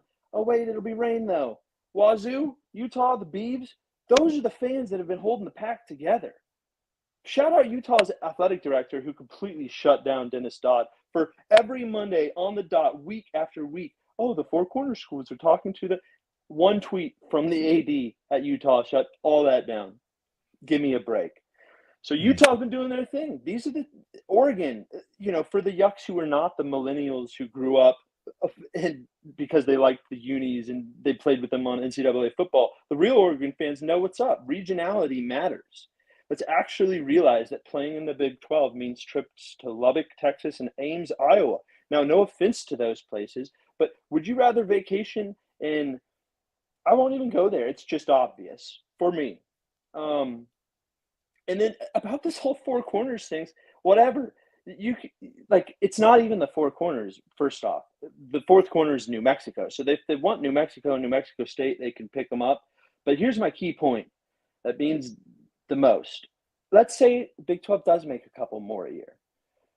Why would a Pac-12 president who operates with a budget of billions of dollars, let's take the low-end Oregon State $1 billion, a couple million within the athletic department is 0.03% of $1 billion. Why go through the headache of moving conferences for that if you're the Pac-12 president? Because or the school president. That's the one who makes the decision, not the AD. And it's about academics out here. Yes, that's a great point. Our buddy Tony Altimore makes that point all the time. And here's where I don't know, because different businesses and organizations are run different ways. Some would run in a manner that says we have 8 divisions, and they all, depending on the work that they do, one division's worth 100 million, one division's worth 3 million, but they're separate divisions, and we evaluate how we're going to run those divisions and what we're going to do with those divisions based on profit and loss within that division. So that would speak to, we leave because we got a better deal from the Big 12. But to your point, there are other companies that run in a manner to say, this is one company, and even though we have 8 operating divisions, we're not going to upset the whole system because one can make a better deal on paper clips over here. So we're not going to mess around with that. We'll spend the extra $17 a week and we'll stay and do exactly what we're doing now. We've been a member of the Pac-12 for 58 years, and we're going to probably longer than that, but we're going to continue to be a member of the Pac-12. And that little bit of money doesn't mean enough to us to even get us to think about moving. It's not just the money. It would be the loss of money in academics by associating yourselves with Big 12 schools. The research Absolutely. and the partnerships in the Pac-12. You should look at the research that the Pac-12 does. It's fascinating. Oregon State is one of the only schools, I think it's one of 2 schools in the whole world to have a land, sea, air, and a space research grant. Like, that shit's cool. Like, this is real stuff that matters. No offense, football fans. Sure. Now, I've already pointed out But Utah's this matters to us. We're football fans. Sure, Just like when you made the yes. point earlier. So on one hand, Conor, you're sticking up for the academic types, but a few minutes ago you were telling folks at Stanford and Cal to get out in the sun and watch a football game. Yeah, every now and then, once a week, they can do that. I totally agree with you, but when you talked about regionality being meaningful, you know what, Conor?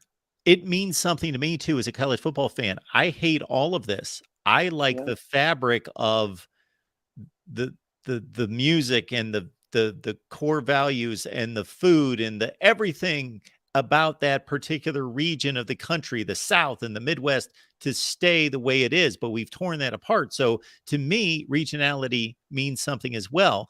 But when you say it means something, it means something to you, it means something to me. But if it doesn't mean enough to enough people in enough powerful places, then it doesn't mean anything. The key there is powerful places. Yes. Now, I think the average fan really agrees with me. Oh, I and think you, so but too. we're not speaking up for it. We're just like playing along with this game. Why don't we just, as the fans, we could do what the English Premier League did and just said no, because they were trying to form a super league in Europe with like Barcelona and all the best teams from the best countries. And the English Premier League was like, get the F out of here. Why can't we do that as fans? We can. ESPN answers to us. Now, No, but I've that takes already, a massive organization, so that's not I going to know. happen. Every Tony time, Altimore for commissioner, some. I'm sorry, who needs to be commissioner? Tony Altimore. Okay. He supports every college in the country, and There he you go. understands the landscape. So where was I going with this? Oh, so basically anytime there's any kind of major labor dispute in professional sports and people get upset about how much money's being made, I come to the same conclusion and tell people all the time, we have the power as a sum, not as individual members, but as the sum of millions and millions and millions of fans. We have the power. And so if NFL stadiums or Major League Baseball stadiums were empty for a month, do you think that would send a message? Absolutely it would. Yeah. But people don't want to do that. Yeah, I know. No, so I want to touch on a couple more points. I guess I'll knock on the narrative that all streaming is a bad thing, and all streaming would be a bad thing. But for people that don't understand, why can't Apple TV or Amazon just lease the rights to just like produce the game for ESPN, and ESPN buys it from them, the top games? Why can't they do that with Fox? There's other ways that these Pac-12 CEO group are negotiating these things than we even know, and we have to think outside the box. Just like adding Air Force with Colorado and SMU with Tulane, San Diego State paired with Utah. That's 14 teams. That's outside the box. Not Colorado State, Air Force. Now, Locked On Pac-12 host Spencer McLaughlin was the main one, and who I think he came up with this first. Well, Tony, we've all been talking about those schools, but there's things that need to be done. And before I go down that rabbit hole, I just want to talk about those four corner schools who the Big 12 think they're going to get. Utah's made it clear. Arizona State have made it very clear on their own. They don't need more people to defend that they're staying in the Pac-12. But the amount of students and tuition money that they get from California students who associate with the Pac-12, who've watched the Pac-12 growing up, is cannot be understated. So that's Arizona State. And then also I want to talk about how I want to fight back on the narrative that ESPN is out, because ESPN announced that the spring game is going to be at Colorado, and Alabama's on ESPN2, Georgia's on the SEC network. Colorado sold it out. Primetime brings real eyes to the Pac. My second reason why I think the ESPN is in, within a week they announced that would be the spring game, and they also announced the first game of the year would be Thursday night in Rice-Eccles in Salt Lake City, Florida at Utah. So why would ESPN post those back-to-back in the midst of all this going on when Pac-12 networks were speaking out? Then ESPN releases those two pieces of information.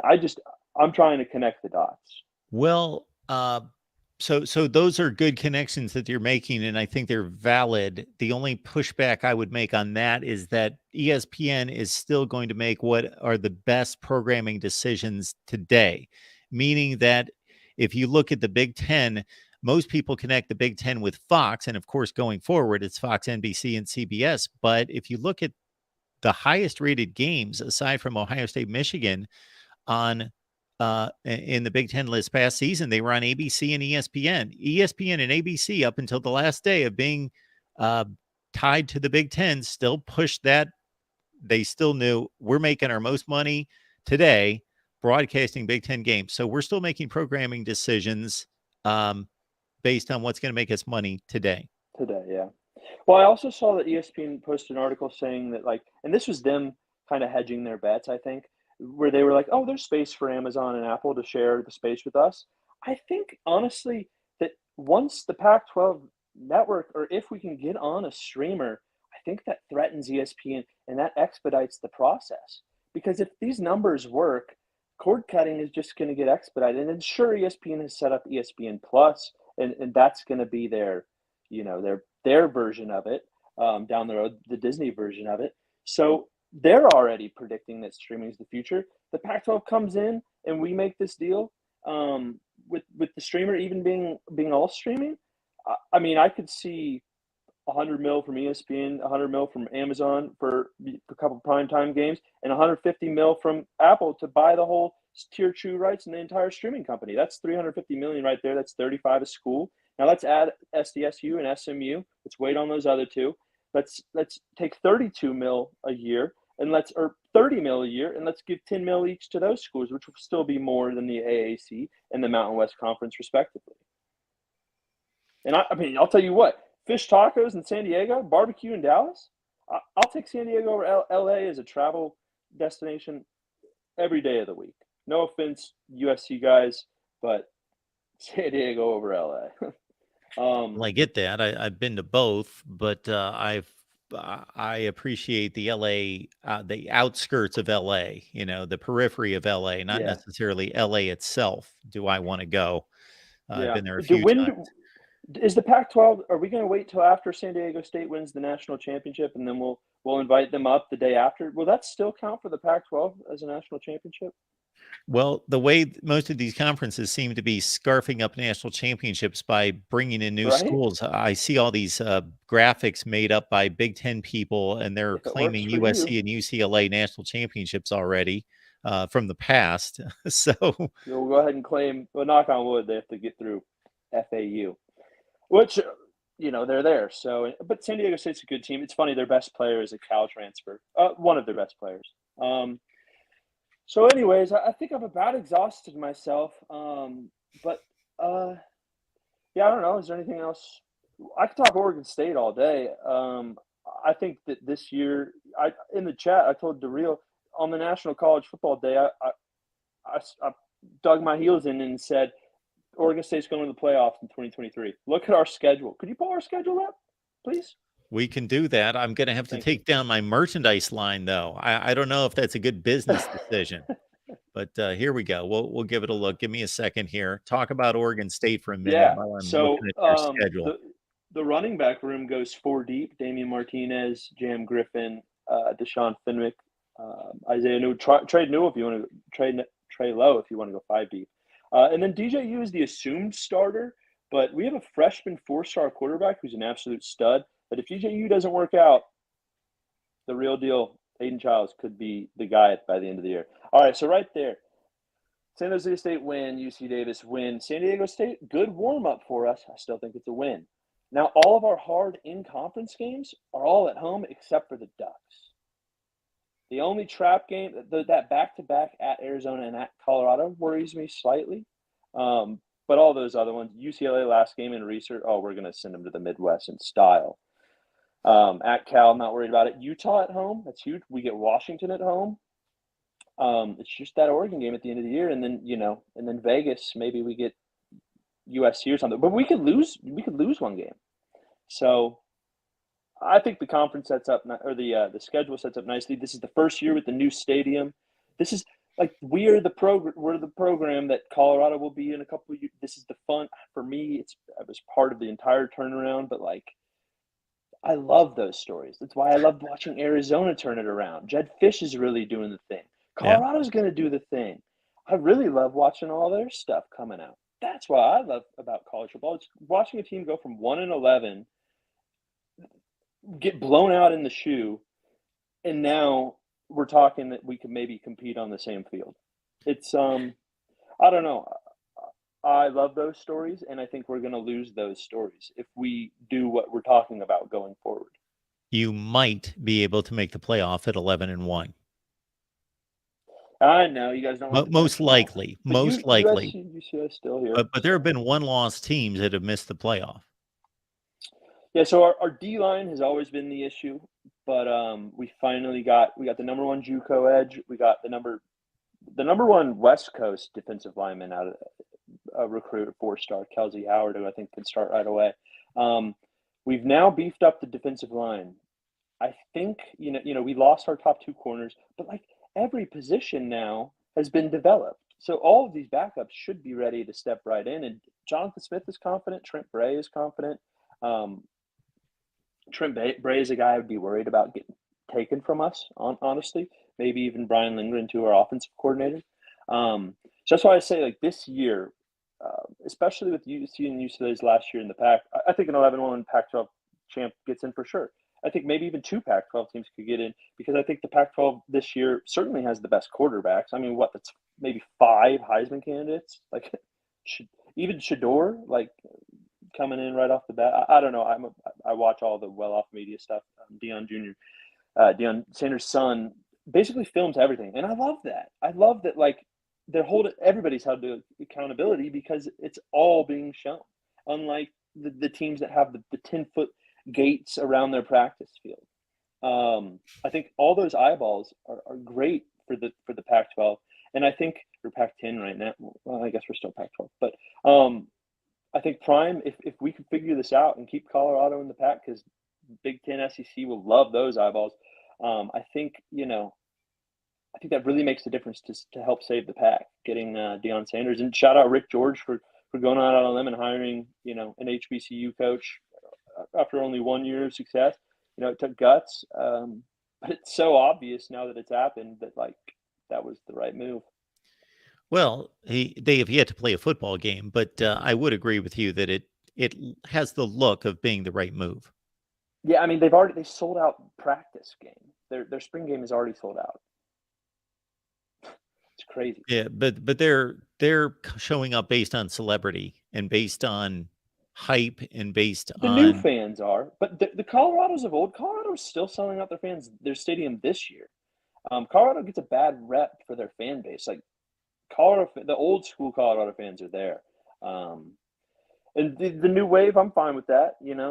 I'd love to get some new Beaver fans out there, but Jonathan Smith is very hush hush. Yeah, I mean, I kind of hate what's happening. I think the little guys, the reason why we watch football outside of our main team, I think everybody is cheering for the underdog outside of their main team, right? I think we're cheering for the underdog. I don't necessarily know that's why we're watching football. No. I said outside of our main team. Outside of watching our main team, I think that's, for me, one of the main reasons. The underdog story. I think that the Alabama fans are still watching the best games and the best matchups and the best teams and the big brands outside of their game. And but I'm talking about the big brands that are underdogs, or at least the Power 5 brands that are underdogs that are going to be on TV. The Wake Forest that you just mentioned, the Oregon States this year, I could keep going. I can't think of any off the top of my mind. The point I'm making, Conor, is you just said that people are watching underdogs play. No, people are watching Ohio State and Alabama and Michigan play. They're keeping their eye on the underdog. That's how I watch football. I mean, back when I grew up in SEC country, I grew up a Florida fan. When they were on top of the world in the mid 2000s, both my parents went there. I was watching for Florida, and then I was cheering on the Boise States of the world. You know what I'm talking about? I know what you're talking about.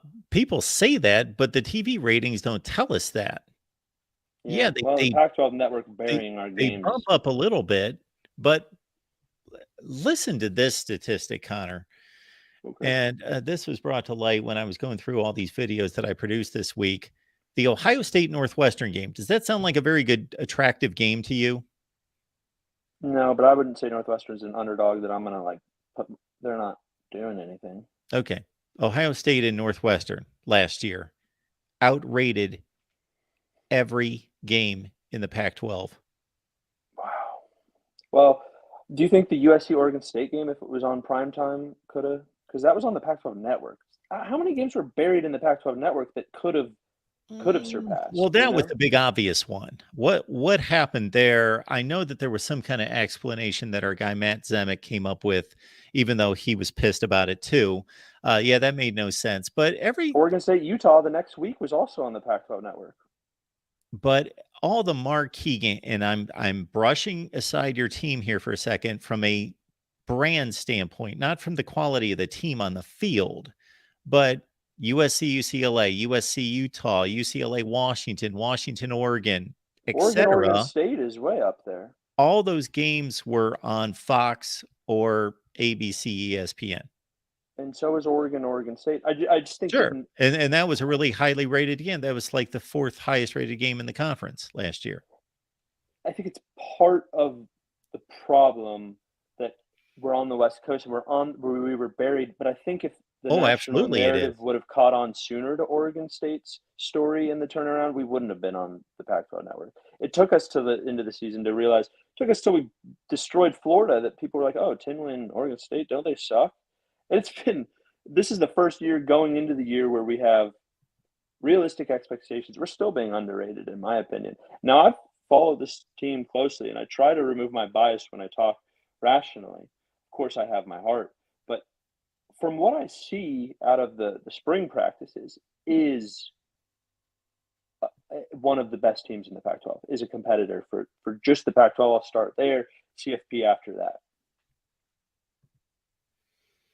I can't argue with that in any such way. Yes, I cannot argue with that in any such way because I know how good Oregon State was last year. And I believe that you had a legitimate top 10 to 15 team in the country.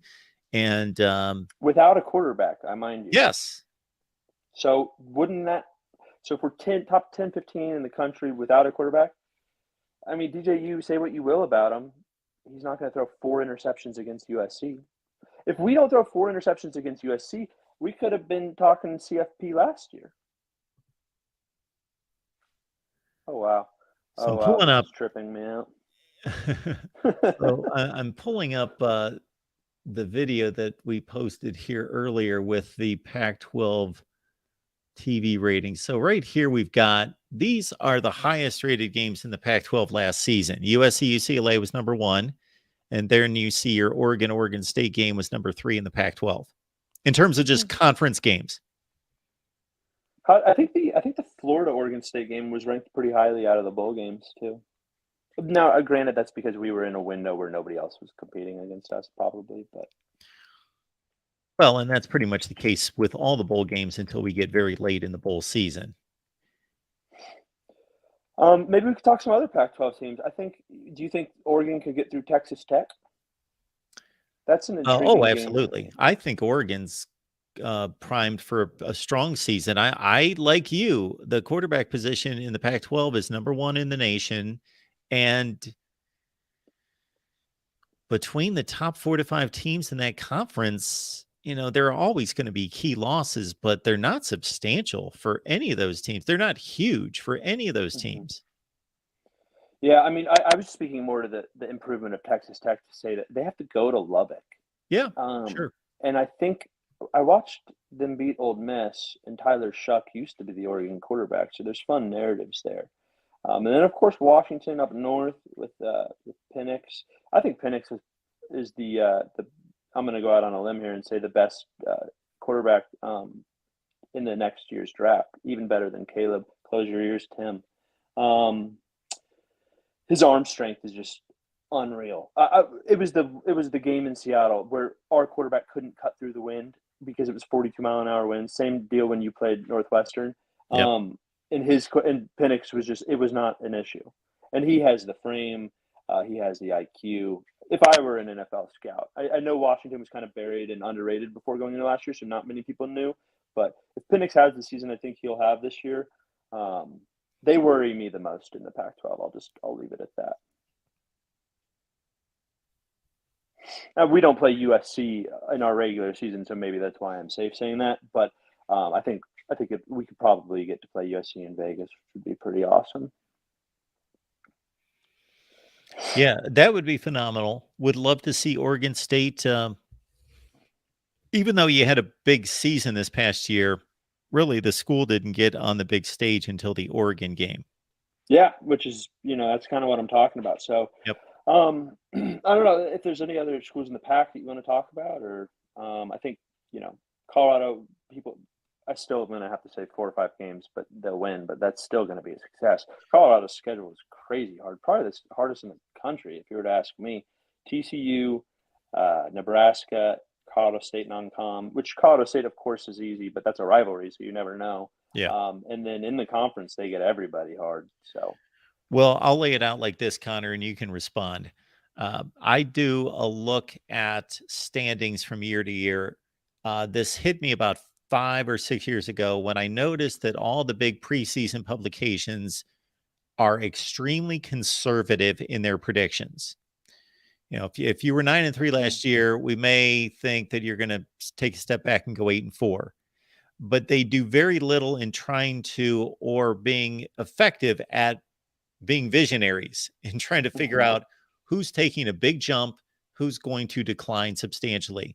There were 27 teams out of the Power 5, 65 teams in the Power 5, Connor. 27 of them either increased by at least 3 wins last year from the previous season or decreased by at least 3. So my question for you is, who are the potential big jumps? Colorado would be the obvious one, or big drop-offs in the Pac-12. ooh, fun. Okay. I think UCLA drops off. I think Arizona jumps up. I don't know how much from last year. And I think Washington State drops a little just because the conference is stronger as a whole. Cal and Stanford stay down there. I think that just about everybody else probably will be around the same. But Arizona, I mean, Jed Fish is the real deal. Jaden DeLora, I think, is the most underrated quarterback in the nation. He has the it factor. There's just something about, like, he just wins. Well, I guess not really. He did at Wazoo, right? And now he's kind of had to struggle to build that program in Arizona. But I think he's slept on. If you go, I mean, you could go 8, 9 deep Pac-12 quarterbacks. And so it'll be interesting to see what they do. And I'm worried because we have to go to at Arizona and at Colorado. So if I'm telling you that those are the 2 big risers, back-to-back weeks, and then, you know, on the road, and then to play in that elevation, it's on November 4th. So I don't think it'll be like, maybe it'll be a snow game, but Colorado is really not that cold in November. So yeah, those are the 2 big risers. I guess for me, I don't think there's enough room though to rise like by an exponential amount. 3 games, except that's for what I'm Colorado. looking at. Yeah. 3 games. Colorado, yes, I'd say. What was Arizona's record last year? I think 5-7. 5-7. Yeah, 8-4. Okay, that's doable. I'd have to look at their schedule. I just know that Fish has been getting the recruits. Oh, one program I haven't talked. What was ASU's record last year? I'm not predicting they'll win more 3-9. But, that could be an interesting one because I think Kenny Dillingham is really exciting people in the desert, and I think finally ASU's program has like a real footing, at least with Dillingham. I know he's young, but it's just, you know, that excitement, and his offense has proved. I hope it's done, and there's not a long enough track record where I would feel safe making him a head coach. But that's an interesting possible team that could improve by 3. Now decrease by 3, I think probably only UCLA, because they won only 9. They didn't win that 10th game last year. I still think 6-6 is possible for UCLA. Just, you know, losing the QB. They didn't get Jaden Rashada, or did they? No, I think Rashada ended up choosing Arizona State. Yes. So, yeah, there's just not enough games to go around, not enough wins to go around the Pac-12, because it's essentially 10 deep. Outside in Cal and Stanford, you have to worry about everybody on the schedule. And maybe even Cal, too. I mean, they took Notre Dame to the wire. Stanford, I would say, if they still had Shaw, but they kind of have to start over. So I think, you know, there's not really a gimme game on the schedule outside of those non-cons. I mean, we get UC Davis and San Jose State. So, all right, Connor. Yes, sir. Thanks for dropping by, man. Hey, of course. Sorry I hadn't been on here more. Yeah, that's not very cool of me. Just starting stuff in the comments and then not ever calling in. I'll, you know, I don't want to swamp your shows in the office because there's not as much for me to talk about. You were good. You were good. I've just seen a number of comments out of you, and I thought, well, that's a great debate right there. I built them up, and I think I've laid them all out. So I had to build them up so we could have a real substantial conversation. Well, I do appreciate you jumping in not only on the main channel here, but I see you show up on the other team channels. So thank you for that. Yeah, I enjoy listening to a lot of them. Like Corey just rant about French fries. He could rope the Midwest goodbye with you two. You don't remember your French fry rant with Corey? I do now. Okay. Yes. All right. We Geez were Louise. yes. We're I guess you're on evaluating the French fries. Yeah, I guess you're on the phone The every day. I guess perfect you gotta French fries. Yes. pull from a memory bank. But no, I enjoy all the content creators that you got on your channel. So good stuff. All right, Connor. All right, can I get you to say back to pack? Sure. Back to pack. All right, go Bees. See you, Mark. Connor Johnson, knowledgeable, passionate. Now, when you get that combination going, that's tough to beat. We enjoy Connor's comments here. We appreciate everybody being here, and I want to specifically highlight. Yes. So Keita, I hope I pronounced that correctly. Thanks for being here. And someone gifted you a membership. Look, we got people gifting memberships out there. So thank you to Keita, and thank you to whomever gifted them a membership here at the Voice of College Football. So thank you so much for that. I wanted to get to this tonight. Dan Beast Media, thanks for being here. That green stands out now in the super chat. So thank you to all who are YouTube members. All right. So I'm going to set us up for a later conversation because we're going to be tackling this in future weeks. So, wow, what's that? Woo! A lot of numbers. What? Yeah. So don't worry. You're not going to have to deal with that. I have to deal with that. So what this is a couple years ago, I went through all-time winning percentage, all-time AP poll ranking points. I went through major bowl wins, overall bowl wins.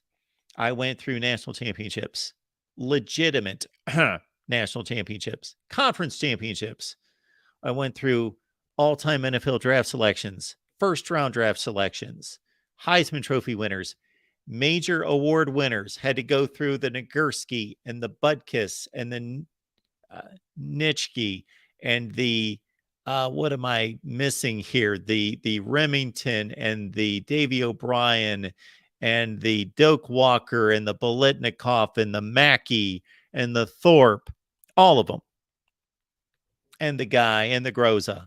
Went through all the major award winners and developed a point system.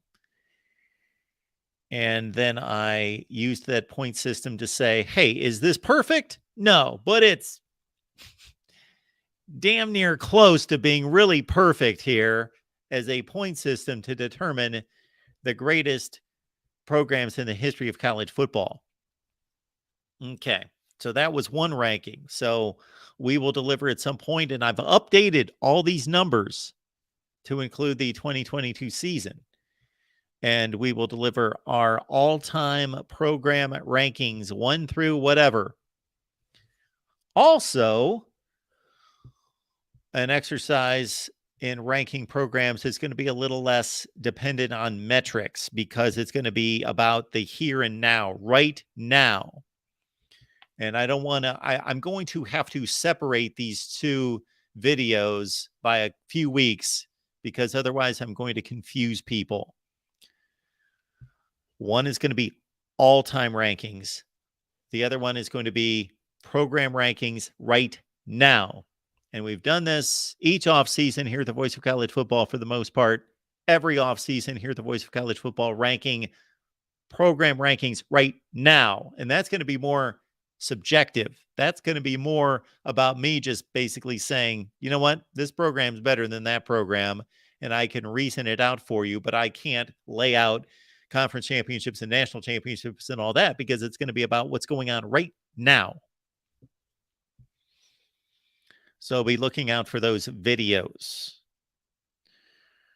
All right. So that should be a good time again. All-time program rankings and 2023 program rankings. Right here, the voice of college football. In the meantime, let's see. It's Friday night. We'll be back. Oh, wow. Tomorrow is April Fool's Day, and it is, ironically, Michigan spring game on April Fool's Day. Michigan spring game at 3 p.m. Eastern time. So be looking out for that link. That's going to be on Patreon, but you will be given the link regardless of who you are and whether you have joined Patreon. We will provide that link over on the Michigan channel and over on this main channel, and who knows, maybe some other channels. But it will definitely be available to you on Twitter and on the Michigan channel and on the main channel. And I will leave that in the community section. I will set that up when we get done tonight. Man, so much to talk about. Amazon link. When you do your shopping, please grab the Amazon link in the description section of the videos. So please do that. Just grab the link. Do it right now. Put it somewhere where you will remember it. When you do your shopping, grab the Amazon link. Use it. It's the same exact shopping experience. There's no reason not to use the Amazon link when you shop on Amazon. It doesn't cost you a penny. There you go. Use the Amazon link. Again, Discord and Patreon, the best time to survey that's going to be tomorrow during the Michigan game, and we'll be live. Watch party on Patreon. We'll have the link available for you to join us there, but please join us on Discord. So here's the basic deal. If you go to Patreon and you're a Patreon member of any tier, you get the Discord link.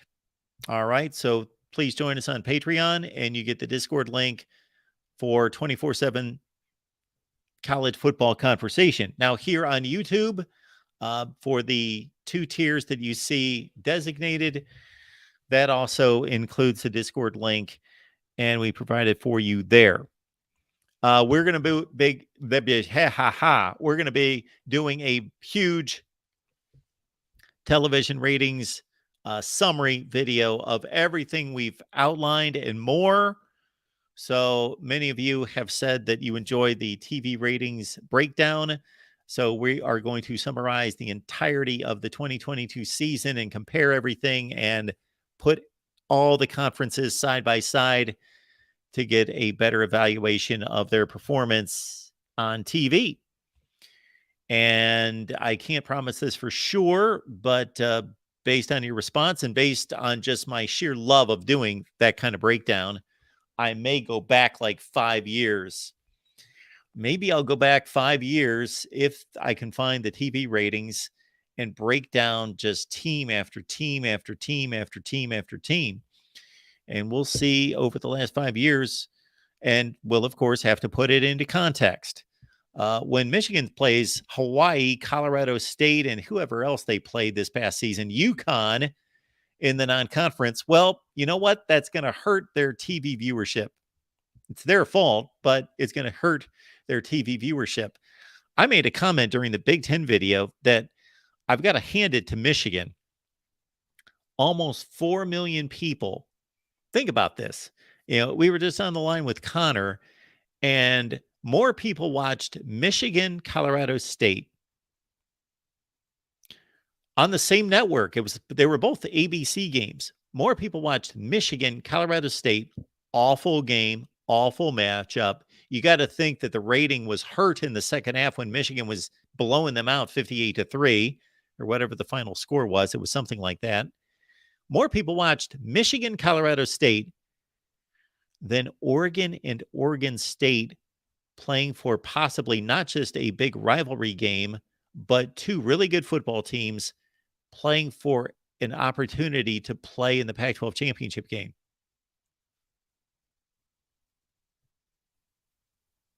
$400,000 more people watched Michigan and Colorado State. That's just the way it is.